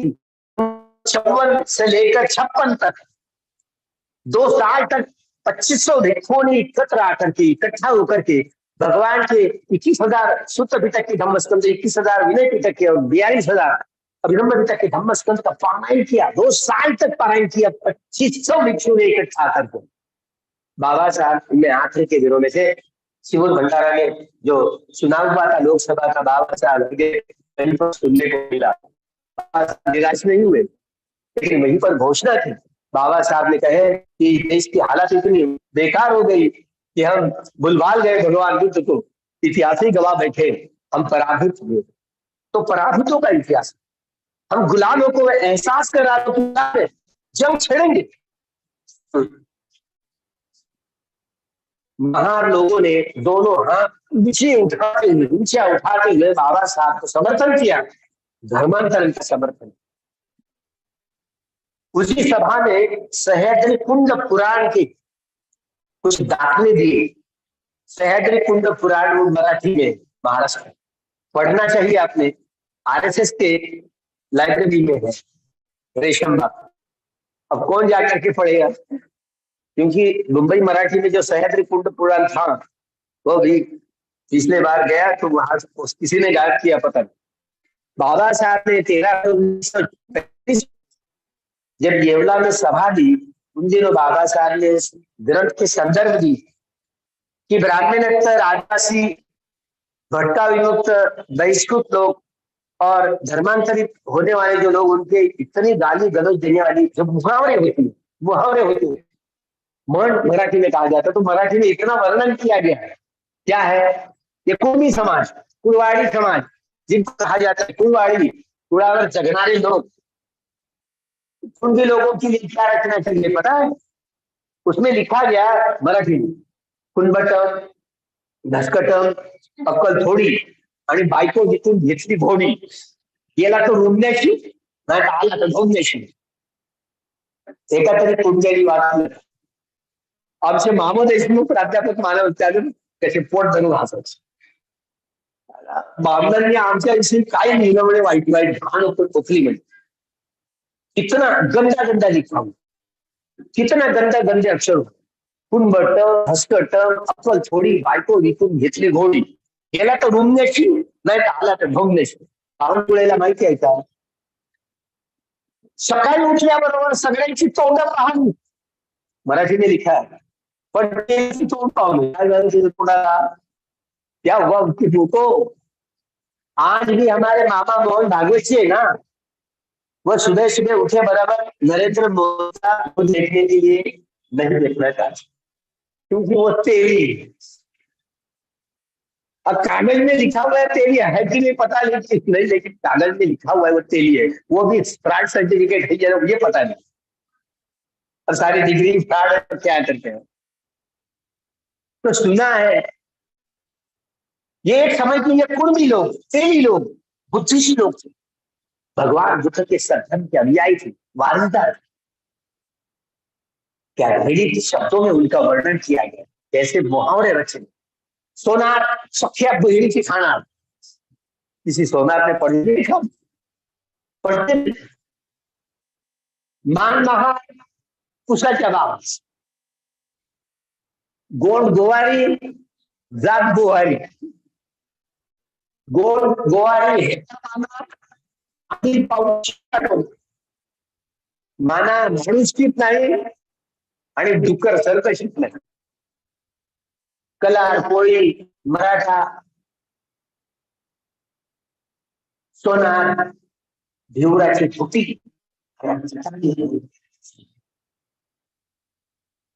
आता मैं भिक्षु झालो, मैं तो भिक्षु बन गया तो बोल नहीं पाता हूँ, क्या क्या करूं, पाबंदी आ गई. नहीं तो हम हमारे मुस्लिम समुदाय के बंधुओं को क्या कहा पता है, बांडा मुसलमान आणि काही खरं नहीं. तो इतने गंदे गंदे शब्दों में मुहावरों में गढ़ किया गया. तो गुलामों को मैं एहसास करा दो कि ये गुलाम है, जंग छिड़ेंगे. बाबा साहब ने से अग्निचा विस्तव तुम्ही विष्णुदेव जागृतीचा, जागृति का अंधा कभी पूछने न पाए ऐसे कर्म करते थे. ये सारे गुलाम लोग हैं, ब्राह्मणवादियों के शिकार बन गए. आखिरी का सम्राट बृहद्र सम्राट अशोक का परपो था. यह मौर्य सम्राट आखिरी का 2 ही साल राज किया. लेकिन अपनी से जिस दिन दशहरा मनाते हैं ये लोग, आप भी दशहरा मनाते हैं ना, विजयादशमी. मतलब वह दिन था धम्म विजय दिवस, जिस दिन सम्राट अशोक की धम्म दीक्षा हुई थी, इसलिए विजयादशमी कहेंगे. तो वहीं से ही प्रोग्राम शुरू होता है कठिन दान का. कठिन शिवदान के कार्यक्रम शुरू हो जाते, 7 दिन की छुट्टियां लेना शुरू कर देते लोग, क्योंकि धम्म दीक्षा का बहुत बड़े पैमाने पर कार्यक्रम बहुत गजबज चला था सम्राट अशोक के समय. तो वही दिन था धम्म विजय का. ब्राह्मणवादियों ने वही दिन चुन लिया. और कौशल्य भी हो या पुष्य मित्र सिंह, ये ब्राह्मण थे, इस सेना में भर्ती हो गए, विश्वास संपादन किया, कई स्तूपों की डाकू भी की, यहां तक की विश्वास संपादन किया, सर सेनापति बन गए. और इनकी जो हथियार है सम्राट बृहद्रथ के हथियार छीन लिए. वही विजया उसको हरा दिया. इसलिए दशहरा आणि 10वा राजा हरला और 10वां राजा हर गए. हथियार जो हथियार से हथियार लिए गए, हथियार उसके पास से छीन लिए गए. हथियार छीन लिए जाने के बाद में नजर बंद करके सारी सेनाओं को कब्जे में कर दिया. और फिर 15 दिन के बाद जिस दिन सम्राट अशोक देवानंद दक्षिण सम्राट अशोक ने 84,000 धम्म स्कंद के आधार पर 84,000 महास्तूप बनाए। और महास्तूपों में जो 6 प्रकार के महास्तूप बड़े बड़े बने थे, एक देवता लोक में नागलोक और एक तवंतसा देवता लोक, वहां के स्तूप खोल नहीं पाया। भाई 6 महास्तूप खोले और 84,000 एक समान विभाग किए और 84,000 यहाँ महाविहारों में यह स्थापित की। ये पुराने जितने भी राक्षसों ने बांधे हुए जो मंदिर दिखे ना, वो पुराने सम्राट अशोक ने बांधे हुए बुद्ध विहार है, महाविहार है, जितने सारे पुराने। तो 84,000 महाविहार कहाँ गए? 25 दिसंबर 1956 में बाबा साहब ने मूर्ति की प्रतिष्ठापना करके देहू रोड ने बताई बात कि पंढरपुर का ये भगवान बुद्ध का ही मंदिर है, मैं सिद्ध कर दूंगा। बाबा साहब ने बात कही थी, पंढरपुर का यह बुद्ध विठल या और दूसरा कुछ नहीं है, बुद्ध ही है और वह मंदिर भी है। जो खाम खंबा बोला जाता है गरुड़, वह वहां पर जो पाली लिपि में लिखा हुआ है, धम्म लिपि में, लोग ऐसे खिंचा खिंचा कर जाते रहते और उसमें मूर्ति विठल की मूर्ति के बाई साइड में धम्म लिपि में ऐसा लिखा है। वहां का लिखान कहाँ का है? यहाँ जो अनुपिटक कहा गया है, महावंश चौथी संज्ञान के बाद महापिटक, जो अनुपिटक कहा गया है महावंश में, ये रपट आई हुई है। तीसरे संज्ञान के बाद मोगलीपुत्र तिष्य द्वारा सम्राट अशोक के उपस्थिति में मोगलीपुत्र तिष्य ने महाधर्मरक्षित इस यवन भिक्षु को, यवन यानी ग्रीक का भिक्षु था, वो अरब भिक्षु थे, यवन भिक्षु थे, ग्रीक के भिक्षु थे, और वह ग्रीक के भिक्षु महाधर्मरक्षित, इनको महारक्षा में भेजा। जाकर के पढ़ लीजिए कहा, वही पाटलिपुत्र यहाँ के शिलालेख में लिखा हुआ है। और जो गढ़ है ना, चौरागढ़, पचमढ़ी जिसको कहा जाता है, महादेव नाम के भिक्षुओं को चौरागढ़ को पचमढ़ी वहां भेज दिया गया है। वो अरब भिक्षु थे। जब मराठी में संत तुकोबा की बात लिखी, जेव्हा नव्हतं चराचर तेव्हा वसवलं पंढरपुर, वहां पर कुछ नहीं रहता, तो चंद्रभागा नदी के तट पर मोगलीपुत्र तिष्य द्वारा महाधर्मरक्षित को भेजकर उनकी उपस्थिति में, उनकी पाया भरने से भगवान का जो महाविहार उत्पन्न हुआ, महाविहारों की मूर्ति की प्रतिष्ठापना जिनके ही कर कमलों द्वारा हुई, उनका जो सर्पर का जो टोप है ना, उन्हीं ने ग्रीक से महाधर्मरक्षित में लाया गया था। यह बात महावंश में आई हुई है। देखिए, तो बाबा साहब इसलिए बल पर से कहते हैं कि मैं सिद्ध कर दूंगा। ये स्तूप है, ये बुद्धलिया है। ऐसी धम्म लिपि में विठल मंदिर के मूर्ति के बाएं बाजू में लिखी, उसमें चांदी के पत्थर से ढक दिया। अब देखिए वहां के अक्षर टूटन टूटन धम्म लिपि वहां पर लिखा हुआ है। तो ये दुर्मिल बातें। हम जब 30-31 जनवरी का प्रोग्राम होने के बाद में नागपुर की पवित्र दीक्षा भूमि से हम महादेव ऋषियों के पास जाएंगे, कंधे पर खारे लेकर के जाएंगे। जाना है क्या? कैसे जाएंगे? क्योंकि मैं जब हुआ जहां वहां पर गया तो गदगद हुआ। वहां पर पचमढ़ी मड़िया ने मिली, वहां पर पुरातत्व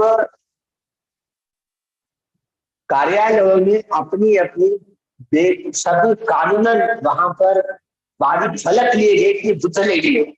अब क्या करेंगे? ब्राह्मणवादियों ने उनको महादेव भिक्षु को उनको टाइगर का चमड़ा पहन करके उसको शंकर भगवान बना करके उसको जंगल में रख दिया, मसान घाट में रख दिया, उसका महेश करके नाम देकर। लेकिन अर्हत महादेव भिक्षु था, बुलवाल ले लो, क्या करेंगे? वहां पर बुद्ध लेनिन लिखा हुआ है, क्या करेंगे आप? मांगेंगे नहीं क्या? बुद्ध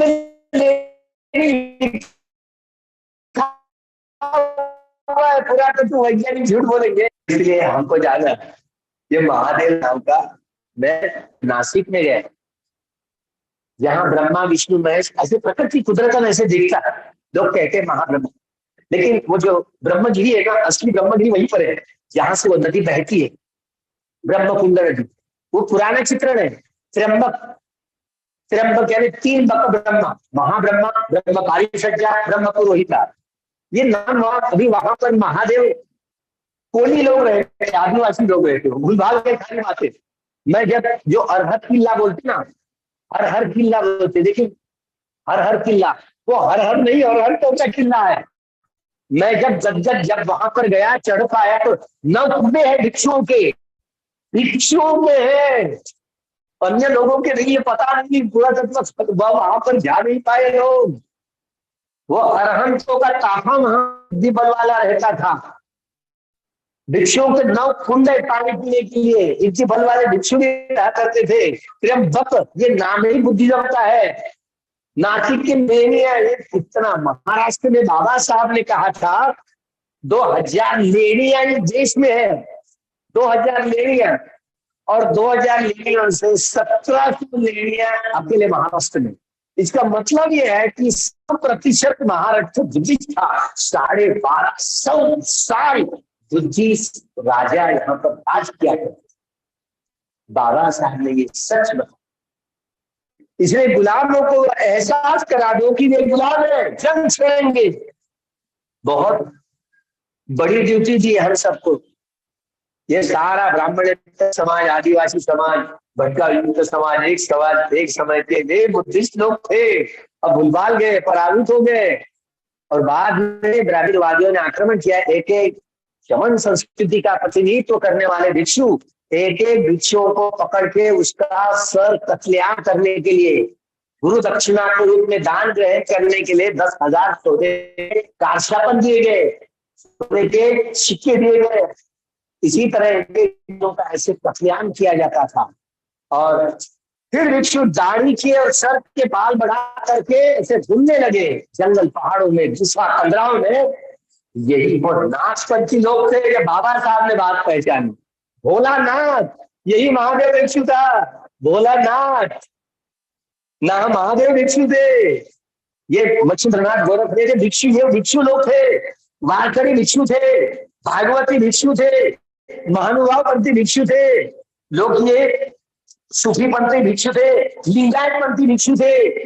भूल भाल गए सब लोग, सब भूल भाल गए। इतिहास को जो भूल जाते वो क्या इतिहास का निर्माण कर पाए, गुलामों को एहसास कर। तो बहुत बड़ी कठिन जिम्मेदारी हम सब पर बाबा साहब कर जल्दी ही चलेंगे, और ये जिम्मेदारी छोड़ करके तो हमारा तुम्हारा सबका जन्म इसीलिए हुआ है, इसीलिए ही हुआ है कि बाबा साहब के सपने को अधूरा अधूरा सपना पूरा करने के लिए ही तुम्हारा हमारा जीवन काम में है। तो सारा विश्व ही बुद्धमय धम्ममय करने की जिम्मेदारी, सबसे कठिन जिम्मेदारी बाबा साहब ने सब उपासक उपासिका भिक्षु भिक्षुणी पर दी। तो हम कैसे कर पाते पता नहीं, कि आने वाले समय में पता नहीं देव वत्सतु काले सस्य संपत्ति हेतु च लोको च राजा भवतु धम्मिक। बुद्ध का शासन है, बोधिसत्व के चित्त में महाकुशल चित्त है ना बाबा साहब। भगवान बुद्ध की वाणी है। अरे मनुष्य जन्म हुआ, फिर भी ये मनुष्य, लेकिन चित्त में अंधभक्ति में मिथ्या यातनाओं में रहते, मिथ्या धारणाओं में रहते। दुर्लभ हो मनुष्य, दुर्लभ हो ऑब्जेक्टिव भाव, दुर्लभ हो धम्म श्रवण, दुर्लभ हो तत्व क्षमा, श्रद्धा संपत्ति।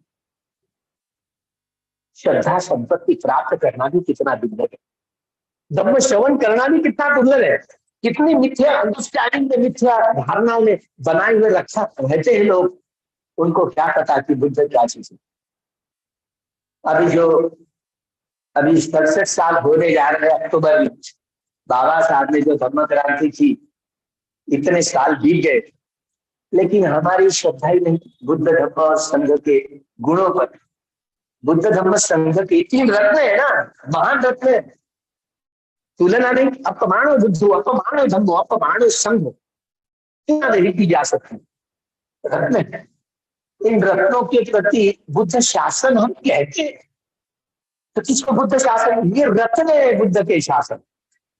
जब बोधि ज्ञान का अनुसंधान, बोधि ज्ञान को धारण करते हुए सद्धर्म में लाभान्वित हो रहे, सत्य का साक्षात्कार करने के लिए सत्ता ही नहीं अपने पास में, और बाकी 10 पारमिताओं के घड़ों की परिपूर्ति होनी चाहिए, तभी कहीं अपने मन के स्वभाव को बदलने में कामयाबी प्राप्त कर सकते हैं।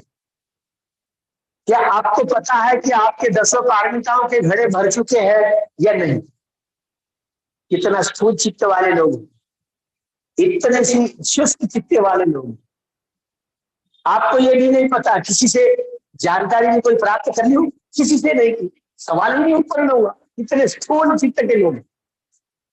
जो व्यक्ति अपने मन के भीतर के स्वभाव को बदलना चाहता है, 10 पारमिताओं के घड़ों की परिपूर्ति होगी तो ही आप लोग आर्य सत्य का साक्षात्कार कर पाएंगे, अन्यथा नहीं।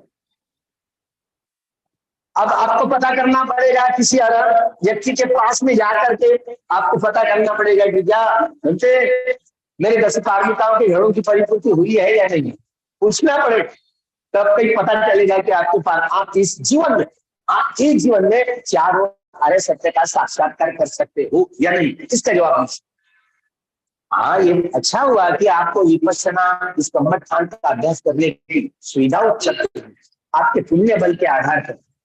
बड़ी भलाई की बात है। हाँ, आप करते रहेंगे। जिस क्षण के लिए समता पुष्ट हुई, वेदना, सारा वेदनाओं का प्रपंच, अनित्य का ही प्रपंच हम प्रज्ञा से देखते रहे, ठीक है, लेकिन जब तक से पारमिताओं के घड़ों की परिपूर्ति नहीं होती तब तक अन्य सत्यों का साक्षात नहीं कर पाएंगे, नहीं कर पाएंगे। और इसके लिए धम्मदायक बनना पड़ेगा। जब 10 पारमिताओं के घड़ों की परिपूर्ति करने वाला कोई व्यक्ति होगी तो आपको धम्मदायक, यानी भगवान जहां जहां गृहस्थों में जहां जहां जाया करते थे घरों में, तो उनको बोलते धम्मदायक बनो, धम्मदायक, धम्म के दायक बनो, धम्म की दायिकाएं बनो। मतलब क्या होता है? भिक्षुओं के चारों निश्चयों की परिपूर्ति करने वाले उपासिका।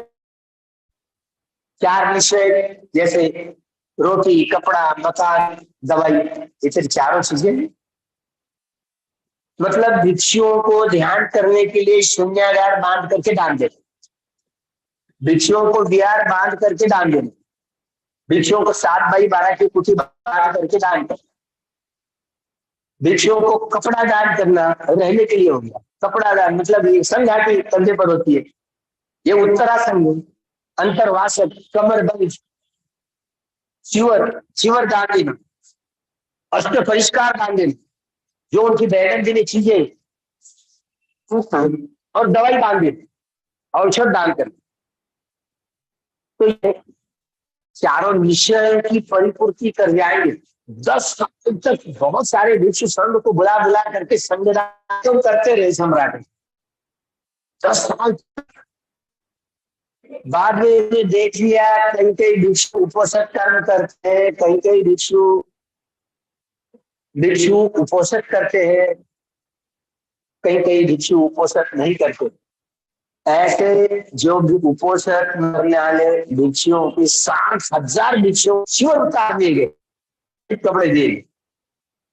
इतना कर्म सम्राट अशोक के काल में किया गया। जो षडवर्णीय जो भिक्षु थे, षडवर्णीय है आंखें, कान, नाक, जीवा, शरीर और मन, 6 इंद्रिय।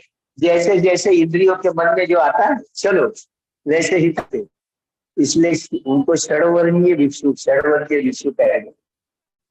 ऐसे इतने सारे चिवर निकाल गए, 60,000 भिक्षु परिशुद्धि। तब भिक्षुओं का ताफा ऐसे परिशुद्ध हुआ। उनके जीवन काल में इतना प्रचार और प्रसार बढ़ा सम्राट अशोक के काल में। धन के दायक बने तो अपने अपने पुत्रियों को संघ में दान देने लगे। आपने कितने लोगों ने अपने पुत्र या पुत्रियों को संघ में दान दिया हो, संघ में दान दिया हो? पता लग जाएगा। ये बाह्य लक्षण है।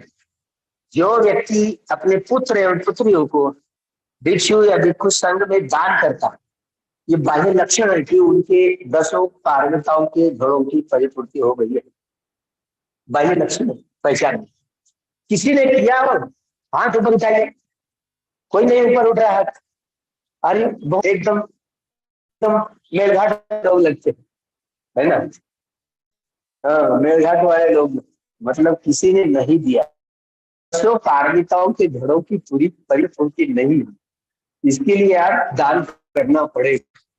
तब तो ये बाह्य पहचान के आधार पर आपके 10 पारमिताओं के घड़ों की, अब मैं पहचान गया हूँ ये बाह्य लक्षणों द्वारा। जो व्यक्ति अपने पुत्र पुत्रियों को भी कोई दान किया करता हो, ये बाह्य पहचान है कि वह धर्मदायिका बन गई है ना। तो ऐसे लोगों को विशेष रूप से कर्मठानों का अभ्यास करके वह व्यक्ति अपने मन के स्वभाव को बदलने में वह कामयाबी प्राप्त कर सकते हैं। 10 पारमिताओं के घड़ों की परिपूर्ति होने के बावजूद भी अगर कल्याण मित्र आपके जीवन में नहीं मिले तो बात नहीं बन सकती, उलझा जाए, उलझ जाए। जैसे सम्राट अशोक का हुआ, उलझ गए। सम्राट अशोक ने इतने अपने पुत्र पुत्री दामाद पोता चारों को लंका में भेज करके, अलग अलग अरब ऋषियों के देश विदेश में भेज करके कितने लोगों का मंगलकारी कर्म करने में सहभागी है। लेकिन मृत्यु के समय आप भी तो मरने वाले हो, कब तक जिएंगे, एक दिन तो वह आएगा मृत्यु का। सम्राट अशोक का ये हाल हुआ, मृत्यु के समय में उनको कल्याण मित्र नहीं मिला और वह बेहोशी में चले गए, बेहोशी में शरीर त्याग किया। मैं नहीं कह रहा हूं, लेकिन भंते यहाँ आए और भंते जी बोला, ये मैं नहीं कह रहा हूं, महावंश ये ग्रंथ है ना अनुपिटक का, उसी में ये बात दोहराई गई। ये महेंद्र जी ने बात की, उनका ही लड़का जिसने अर्हत्व प्राप्त कर लिया हो और दिव्य चक्षु दिव्य शोध परिचित ज्ञानी बुद्धि निवासान सती का ज्ञान सिद्धि पाठ और अस्त्र 6 प्रकार की अभिज्ञाओं को भी परिपूर्णता की प्राप्ति करनी थी। वह अपने बोधि नेत्र से देखते हैं कि मेरे पिताजी सम्राट अशोक, उनके मृत्यु के उपरांत सुगति हुई या दुर्गति हुई। सुगति का मतलब समझे, दुर्गति का मतलब समझे। बुद्ध एंड धम्मा, बुद्ध एंड धम्मा इस धर्म में बाबा साहब ने इस बात को रट लिखी है। जो व्यक्ति अपने शील का पालन करता है तो शील लाभी है, अपने मन को वश में करने की प्रक्रिया से गुजरता है तो चित्त लाभी है, अपने मन को निर्मल करने की प्रक्रिया से गुजरता है तो नितांत निर्मल करने की प्रक्रिया से गुजरता है तो दृष्टि लाभी होता है। मृत्यु के उपरांत अगर जो शील पालन नहीं करता तो शील घात हुआ, अपने मन को वश में करने की कोशिश ही नहीं करता, चित्त घात हुआ। अपने मन को निर्मल करने की प्रक्रिया से गुजरता ही नहीं, दृष्टि घात हुआ। जिस व्यक्ति का ऐसे शील घात हुआ, चित्त घात हुआ, दृष्टि घात हुआ, तो मृत्यु के उपरांत वह दुर्गति में जाता है। दुर्गति, अपाय गति, अधोगति, मतलब जो व्यक्ति है बेहोशी में अपने शरीर को त्यागता है, जैसे सम्राट अशोक ने त्यागा।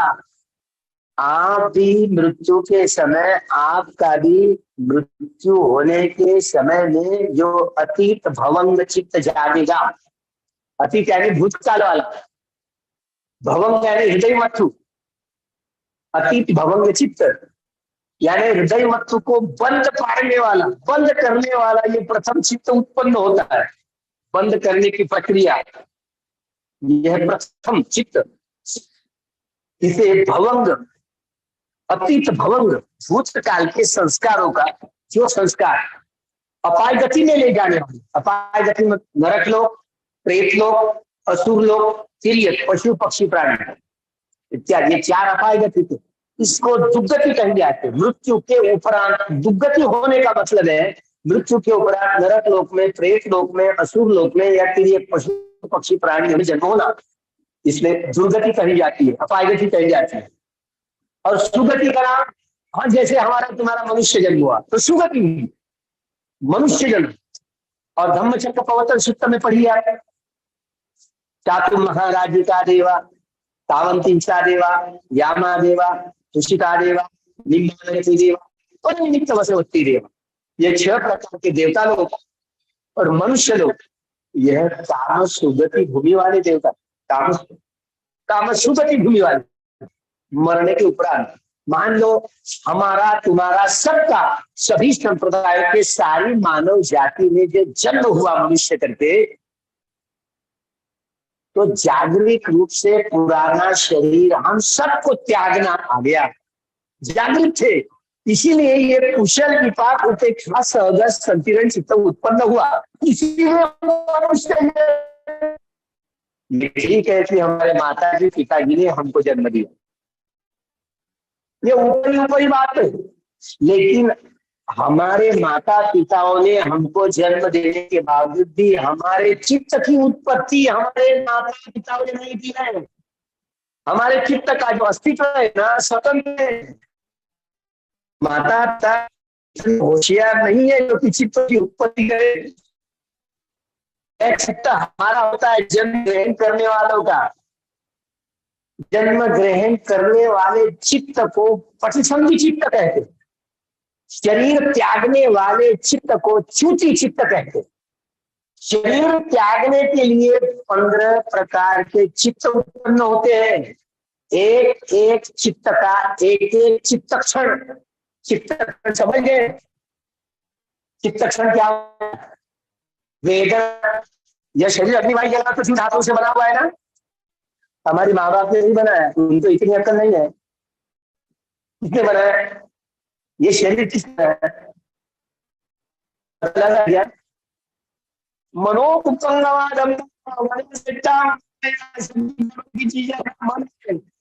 मन के द्वारा ही यह सारी शरीर की रचना की गई है। मन के द्वारा, मन कैसे उत्पन्न होता है? विद्या पक्षया संखारा, संखार पक्षया विज्ञान। बेहोशी में रह करके मनुष्य या मनुष्यतर प्राणी सुखा वेदनाएं भोक्ता भाव में रमन करते हुए रात की, दुखा वेदनाएं भोक्ता भाव में रमन करते हुए द्वेष की, और दुखा सुखा वेदनाएं तो भोक्ता भाव में मन रमन करके मोह मुद्दा की घाटे बांध बांध करके वेदना पक्षया तन्हा वेदना पक्षया भव संस्कार अविद्या पक्षया संखार। बेहोशी में रह करके, विद्या में रह करके हमने वेदनाओं के सहारे दुख चक्र का निर्माण किया है। अविद्या पक्षया भव संस्कार निर्माण किए गए। यह संस्कार 3 प्रकार से संस्कार बनते। पानी लकीर वाले जल्दी बुझ जाएंगे, जैसे पानी पर से लकीर खींचे तो तुरंत मिट जाने लगती। आलू पर से अगर रेख खींचे तो, रेखा ऐसे खींचे तो समय लगता, उसके लिए बरसात भी पड़ती है, पानी बहना पड़ता है, तब कहीं या उसको बुझाने के लिए कहीं ढूंढने पड़ते, साधन ढूंढने तब उसकी। लेकिन पत्थर के लकीर वाले संस्कार, ये पत्थर के लकीर वाले संस्कार कोई भव संस्कार कहा गया। खिलेश धातु जो बार बार हमें जन्म ग्रहण करने के लिए बार बार मजबूर कर देती है, यही उनको भव तृष्णा कही गई। काम तृष्णा है पासव, भव तृष्णा है पासव, विभव तृष्णा है पासव। 1500 प्रकार की तृष्णा,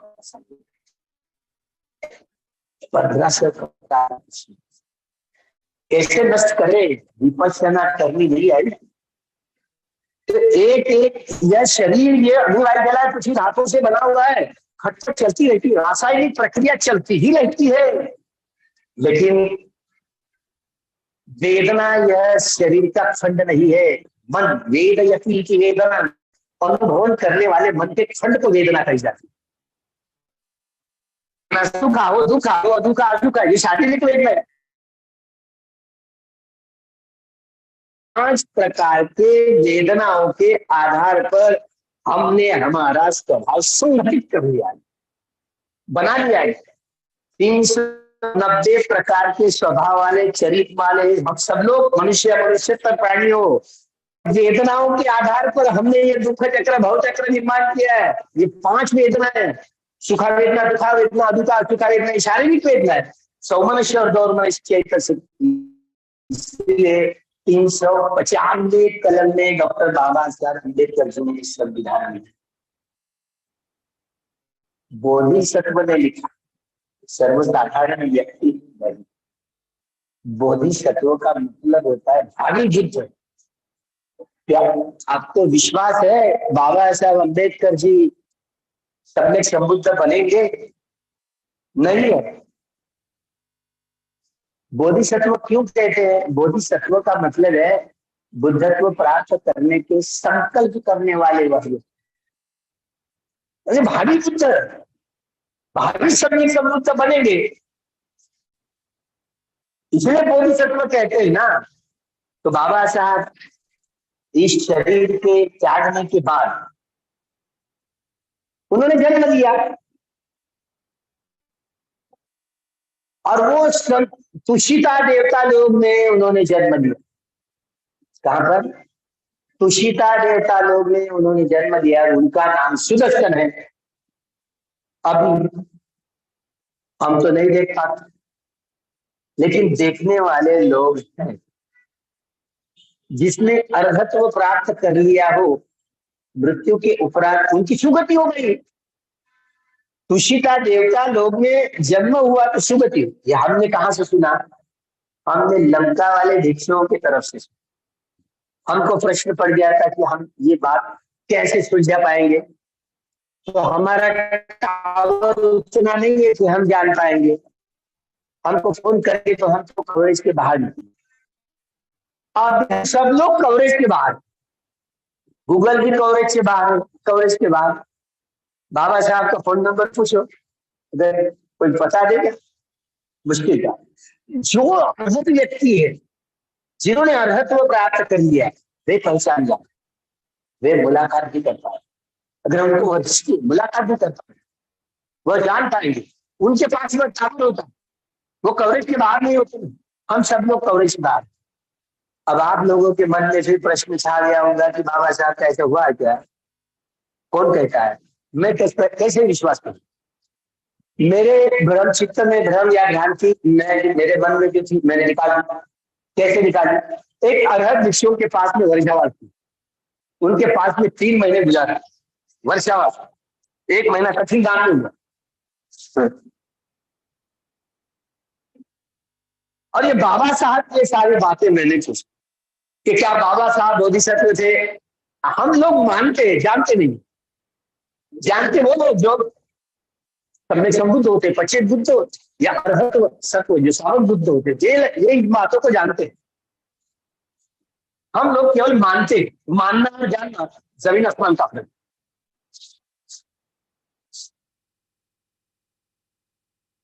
तो हमने उनसे पूछा, बनते क्या बाबा साहब अम्बेडकर जी बोधिसत्व थे या नहीं? बाबा साहब अम्बेडकर जी ने शरीर त्यागने के बाद उन्होंने तुषिता देवता लोग में जन्म लिया, ऐसे श्रीलंकन भिक्षुओं का कहना है। क्या बात सही है या गलत है? तो 15 मिनट के बाद में उन्होंने आंखें बंद करके थे, मैं हाथ जोड़ करके ऐसे उनके सामने बैठा था। 92 साल का एक बूढ़ा भिक्षु कुर्सी पर ऐसे बैठे रहते। पहले पहले शुरू के दिन में वर्षावास 3 महीने मुझे अनुमति मिली उनके पास में ध्यान करने की। 11 बजे के बाद भोजन मेरा हो गया। 12 बजे सोया करता था, 3-4 घंटे आराम करता था, और शाम को 6 बजे भंते जी के पास में जाता और उनकी कुर्सी के बगल में बैठ करके रात भर ध्यान करता। सुबह 5 बजे तक। शुरू में 7 दिन, 1 हफ्ता का ऐसे, 1 सप्ताह ऐसे ही चला। मुझे संदेह होने लगा क्या भिक्षु आदत है या नहीं, कैसे पहचान? तो मैंने कहा बाह्य पहचान, अभी पढ़ के देख लिया। बाह्य पहचान कैसे? जो नींद नहीं लेता, नींद ये रोग है ना, धीरे नींद जैसे का ये मार बंधन है। शारीरिक आलस्य हो या मानसिक आलस्य हो, जो व्यक्ति सम्यक संबुद्ध होते, पच्चीस बुद्ध होते, अर्हत सत्व होते, नींद इस रोग से छुटकारा पाए। उनको सोने की जरूरत नहीं होती, 24 घंटे जागरूक होते हैं, उनको सोने की जरूरत नहीं होती। मैं बड़े नजदीक से देखा। शुरू में सोए तो नहीं मन, मैं ऐसे आप फोन करके देखा करता था। तो वो क्या करते, कुर्सी का जो दाहिना हाथ होता है ऐसे नाखून तक तक तक तक बजा देते। अरे ये मैंने कहा नागरिक। तो 7 दिन 1 सप्ताह ऐसे ही बात चली, ऐसे ही बात चली। फिर बाद में मैंने सोच लिया है और ध्यान भी दिया कि ठीक है अब बनते कहीं सोए नहीं। बाद में मैं ध्यान किया करता। लेकिन शुरू शुरू में 1 हफ्ता तो सोए तो नहीं, देखना था ये अरे है या नहीं, संदेह उत्पन्न हुआ था ना। तो बाद में पता चला कि नहीं, संदेह का दूर। और उनसे जब ये पूछी गई बात, क्या बनते बाबा साहब अम्बेडकर जी ये बोधिसत्व थे यदि, उनके मृत्यु के उपरांत उनके महाप्रयाण के बाद उन्होंने सुदर्शन ऋषिता देवता लोग ने जन्म ग्रहण करके उनका नाम सुदर्शन है। यह हम श्रीलंकन भिक्षुओं से जान पाए ये बात सही है या गलत। 15 मिनट के बाद उन्होंने कहा हाँ सही है, मैं गदगद हो गया, अब मेरा विश्वास हो गया। क्योंकि एक अरहत भिक्षु झूठ नहीं बोल सकता, एक स्थावक बुद्ध झूठ नहीं बोल सकता। मैं तो विश्वास कर लिया कि बाबा साहब शरीर त्यागने के बाद वह कामसुगति भूमि में तुषिता देवता लोग में जिनका नाम अभी सुदर्शन है वहां पर। क्या आपको देखना है? अगर देखना है तो अपने जीवन का सारा पुण्य उनको अर्पित करते हुए 14 अप्रैल को मेरे साथ आना पड़ेगा जन्मभूमि पर देव, और वहां पर सत्य क्रिया करनी पड़ेगी रात को 12 बजे, ठीक 12 बजे। हमारे सारे जीवन का सारा पुण्य बाबा साहब आपके चरणों पर जन्मस्थली पर अर्पण करते हैं। ये सत्य, ये सत्य, ये सत्य। इस सत्य वचन से आपका भी मंगल हो और हमारा भी मंगल हो। आपको भी सम्यक समृद्ध बनने में 30 पार्वतियों के घड़ों की परिपूर्ति करने में बहुत बल है। चक्र एक जीवन में चक्रवर्ती राजा बने, बुद्ध बने, तब हमारा भी मनुष्य जन्म हो और आपको देखने को मिले। तो ऐसी सत्य क्रिया कर सकते हैं। और वहां जो बाबा साहब है उनकी सेवा करने के लिए जन्म ग्रहण कर न सकने की आपके पुण्य कर्म के आधार पर, उपोषित कर्म के आधार पर, दानम गत्वा शीलं समाधित्वा उपोषित कर्मं कृत्वा तत्पश्चादेति अभिनंदन्ति ध्यानं गुप्तादेति विपश्यनं गुप्तादेति मंदं गुप्तादेति फलं गुप्तादेति समापत्तिं गुप्तादेति अभिनंदन गुप्तादेति। भगवान का सज्जन मेरा विश्वास हो। इसलिए मैं 14 अप्रैल 13 अप्रैल को शाम तक वहां पर पहुंच ही जाते, पद यात्रा ले जाता है। और रात को 12 बजे थी तो सत्य क्रिया करवा लेते सभी लोग, क्योंकि बोधिसत्व का जयंती उत्सव बैंड बाजा बजा करके, डीजे बजा करके नहीं किया जाता जयंती उत्सव। बाबा साहब का बोधिसत्व का जयंती उत्सव अपने सारे जीवन के सारे पुण्य कर्मों को बाबा साहब के जन्मस्थली पर दान करते, उनको दान करते हैं, उनके जीवन यापन करने हैं। उनको जब सम्राट होंगे, चक्रवर्ती सम्राट होंगे, तब भी उनका झंडा नीला होगा और नीले झंडे पर ये धम्म चक्र कहता होगा। हाँ, उन दिनों हमारा भी जन्म मनुष्य करके हो। जब भी आप पुत्र होंगे हमारा भी मनुष्य जन्म हो और आपको देखने को वह हमको सुविधा, हमारे पुण्य कर्म के आधार पर ऐसी सत्य क्रिया करते हुए उनको देख सकते हो। अब मेरा तो विश्वास करो, आपका कितना भी पटक पटक करके बता, भरोसा नहीं करे कैसे सब। इसलिए जो चित्त की जड़े है ना, अविद्या पची असंखार असंखार पची अविज्ञान, विज्ञान विज्ञान है इसी विज्ञान, जानने वाले मन के खंड को विज्ञान कहा जाता है। विज्ञान साइंस में जानने वाले मन के खंड को विज्ञान कहा। विज्ञान 2 किस्म का होता है, च्युति विज्ञान, प्रतिसंधि विज्ञान। जन्म शरीर त्यागने वाले चित्त को च्युति चित्त कहते हैं, जन्म ग्रहण करने वाले चित्त को प्रतिसंधि चित्त कहते हैं। एक व्यक्ति को पुराना शरीर त्यागते हुए नया जन्म ग्रहण करने के लिए 17 प्रकार के चित्त उत्पन्न होकर के नष्ट होने पड़ते, और एक एक चित्त का एक एक चित्त क्षण, चित्त क्षण यानी वेदना किसी प्रकार की हो, सुखा दुखा अदुखा असुखा सौमनस्य या दौर्मनस्य, वेदना की उत्पत्ति का क्षण, वेदना जहां तक कि वह रहती है वो स्थिति का क्षण कहलाया गया, और वेदना भंग होती है, नष्ट होती है, भंगत्व का क्षण। यह वेदनाओं के यह तीनों क्षण मिलकर के एक चित्त क्षण हो गया। देखो ठीक से समझिए बात, क्षण, एक एक चित्त का एक एक चित्त क्षण मृत्यु के लिए कितने भी तेज रफ्तार से, कितने भी कम क्षणों में आपकी मृत्यु आ जाए, हार्ट अटैक आ जाए, देखिए अति भवंग चित्त, भवंग चलन चित्त, भवंग उपचित चित्त, मनोविज्ञान चित्त और चतु भवंग चलन, भवंग उपचित चित्त, भवंग 15 प्रकार के चित्तों का नाम गिनता हूं। भवंग भवंग उपच्छेद चित्त, पंचविज्ञान चित्त, मनोद्वार वज्जन चित्त, संपटिचंद चित्त, संकीर्ण चित्त, उत्थपन चित्त, ये अति भवंग चित्त, भवंग चलन चित्त, भवंग उपच्छेद चित्त, पंचविज्ञान चित्त, मनोद्वार वज्जन चित्त, संपटिचंद चित्त, संकीर्ण चित्त, उत्थपन चित्त और 7 प्रकार के जवन चित्त, ये 15 प्रकार के चित्त क्षण, एक एक चित्त का एक एक क्षण तब कहीं ये परिपूर्ण होते मृत्यु की प्रक्रिया। यह शरीर को यह चित्त निकल जाता है, जल्दी भागता नहीं, जल्दी भागता नहीं। जो परिपक्व है ना, उन दिनों उन भिक्षुओं को मैंने पूछा कि आपके मृत्यु के उपरांत आप इस बांग्लादेश में क्यों आए, क्या कारण पड़ा?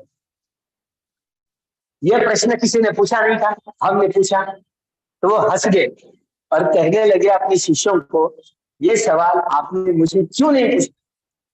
अरे नहीं मानने आया तो नहीं पूछे, क्या करे? तो इसके मन में क्यों आया वो? तो मुझे अपने बाएं साइड में बिठाते थे बंदे, अरम भिक्षु अपने बगल में बिठाए करते थे। बंदे जान गए थी आई ये की शब्द बोला, बाकी अपनी भाषा में बोला करते। बंदे देखिए आपके मन में सवाल कैसे आया? हमने कहा कि आप कहाँ से आए, हमको कैसे पता चले? आपने कितने दिन में अपने शरीर, पुराना शरीर त्यागने के बाद में नया शरीर धारण करने में यहाँ क्यों पैदा हुआ, कैसे पैदा हुआ? तो उन्होंने देखा और उन्होंने बताया कि मैं यहाँ 8 शीलों का पालन करने वाली, 8 शीलों का पालन करने वाली एक उपासिका थी, जिन्होंने सबने संकल्प किया मैं ऐसे सत्वों को जन्म दूंगी जो व्यक्ति महत्व प्राप्त कर सके। 15 साल तक 8 शील का पालन करती रही, इसीलिए उस माँ के कोख में मुझे जन्म लेना था। मेरे पास पासपोर्ट भी नहीं था, ना वीसा था। आकाश मार्ग से जब फ्री करने के बाद में 7वें दिन में अपनी माता के कोख में प्रवेश किया। कितने दिन में? कोई व्यक्ति हो जो सक्षम व्यक्ति होता है 7वें दिन में, 14 दिन में, 21वें दिन में या 28 दिन में। इसी तरह चित्त शरीर त्यागने के बाद आस पड़ोस में रहता है। जो व्यक्ति अपाय गति में जाने वाला होता है वो जल्दबाजी में जाता है, बस शरीर छूट गया, जल्दी प्रतिसंधि हो जाती है। इस तरह बेहोशी में जो जाता है अपाय गति में जाएगा, होश में जाता है तामसुगति भूमि में जाएगा। पहले ध्यान में रहते हुए जाए, वितर्क विचार सही प्रीति शोक एकाग्रता, तो ब्रह्म पारिसज्जा देव, ब्रह्म पुरोहिता देव, महाब्रह्मा देव, यहाँ पर प्रतिसंधि होगी। एक एक बार भगवान बुद्ध ने इतनी स्पष्ट रूप से बताई, आप 10 बार पढ़ेंगे नहीं समझेगी बात, मुझे आकर पूछना है। 10 बार पढ़ेंगे नहीं समझ में आएगी बात, इतना कठिन है, धम्म बहुत कठिन। इसलिए कल्याण मित्र की बहुत जरूरी होती है। 10 पारमिताओं के घड़ों की परिपूर्ति होने के बाद अगर कल्याण मित्र नहीं मिला तो हालत सम्राट हो सकती ही सब जिंदगी में। 1-2 साल नहीं, 100 साल नहीं सब जीवन में। अच्छा हुआ कि वो सत्य क्रिया करने के लिए उन्होंने दान दिया। वो जो पुत्र महेंद्र, वह अर्हत को प्राप्त किया, 6 प्रकार की अभिज्ञाओं को प्राप्त किया। देखने लगा अपने बॉडी में करके मेरे पिताजी के हाल क्या हालात हुई, उनके लिए सत्य क्रिया। अरे मेरे पिताजी ने मुझे संग को दान नहीं दिया होता तो मुझे कहाँ अर्हत प्राप्त करने को मिल जाता, कहाँ? कौन सा चित्त उत्पन्न हो, कौन से प्राणियों के निर्माण होता है, बहुत बखूबी से जाता है। पश्चिम गहराई में बातों को जानते थे भगवान जी, इसलिए बातों को ये संदर्भ है, गहराई से समझे। इसी तरह पटसंधि कैसे होती है, च्युति कैसे होती है, मतलब और 17वां चित्त जो होता है ना, जहां जहां जिस प्राणी में जन्म ले वो चित्रीकरण होता है, और 17वां चित्त अपनी माता की कोख में एंट्री होती है। जैसे वर्तमान जीवन सिद्धार्थ गौतम का अपनी माता के कोख में प्रवेश करने के लिए आषाढ़ी पूर्णिमा के दिन सफेद हाथी के रूप में खाद में आने वाला वही संतुष्टिता नाम का वो देवता लोग सफेद हाथी अपने माता के कोख में एंट्री कर गया।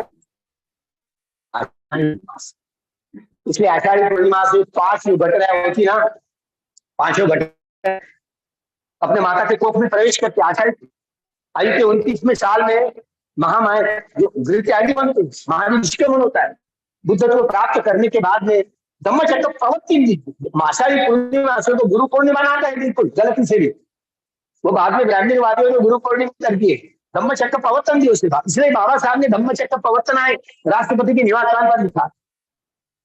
वहां पर भगवान बुद्ध की खड़ी मूर्ति रखी, देशना धम्मं देशे थी, देश बाबा साहब ने लोकसभा और राज्यसभा के अध्यक्ष के आसन के पीछे धम्मचक्र प्रवर्तन आए लिखा। क्यों?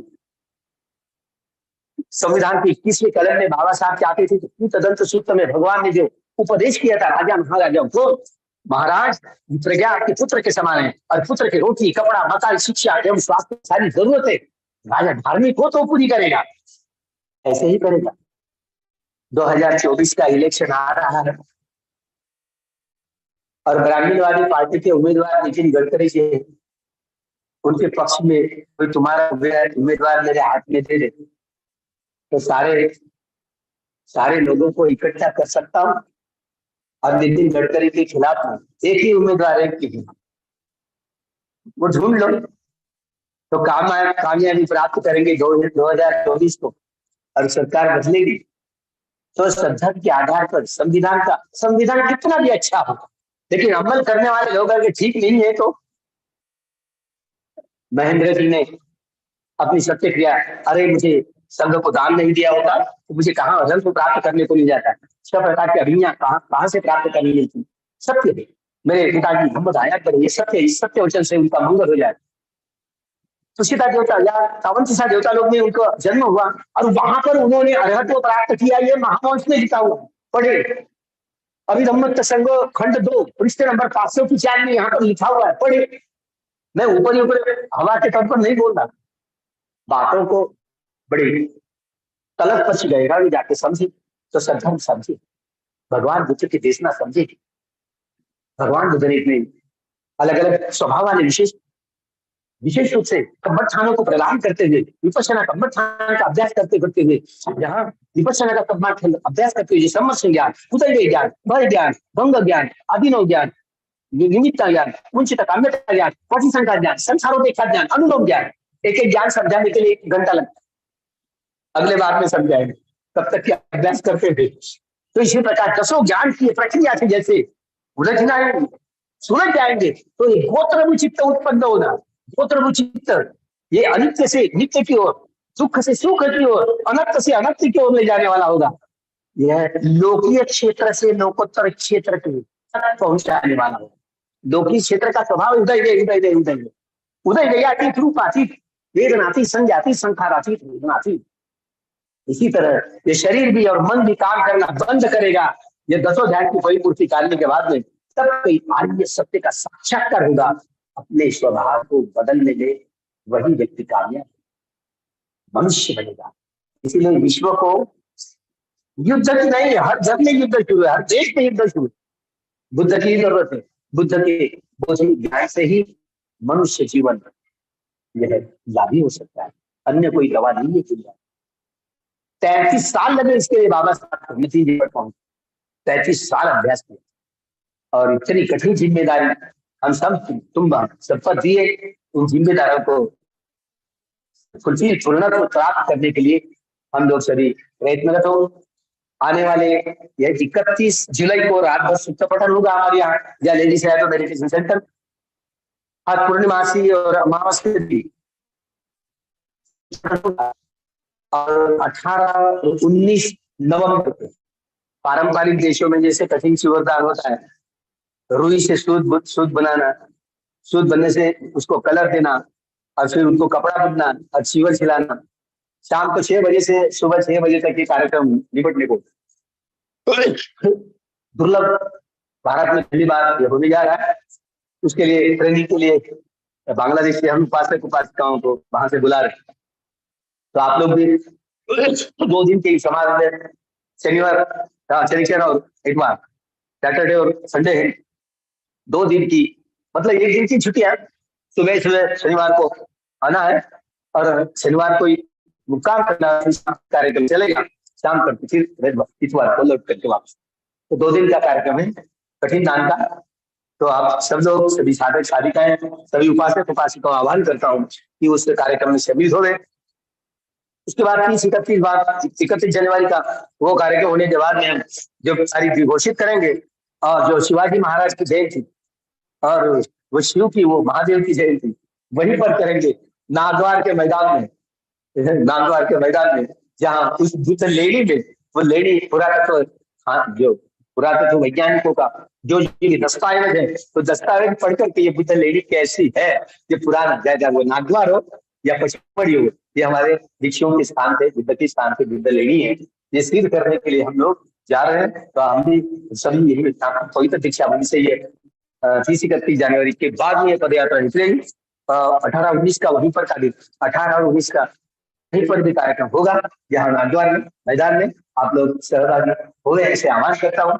भगवान बुद्ध धम्म एवं संघ के यह पुण्य कर्म से, यह रत्नों की यह आधार से बहुत धारा प्रवाहित हो, खूब मंगल हो।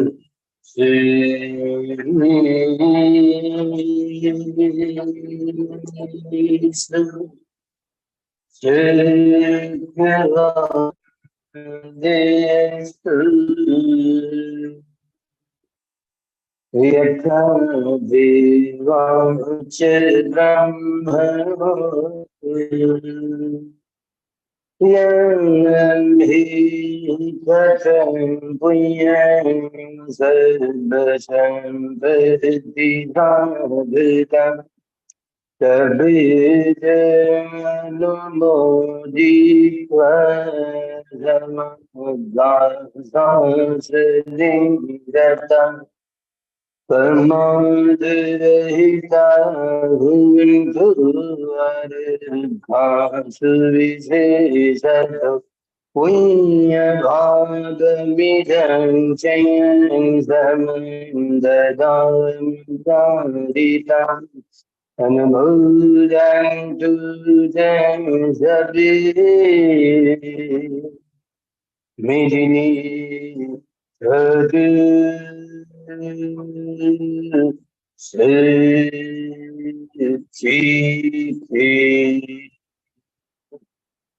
नथिमे शरणं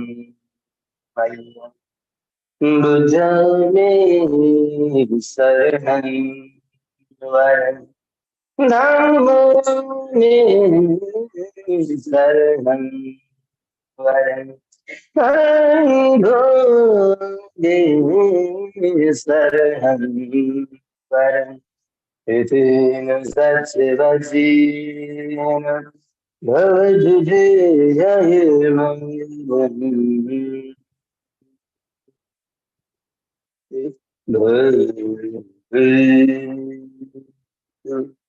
सर्वमङ्गलं भवतु सर्वमङ्गलं भवतु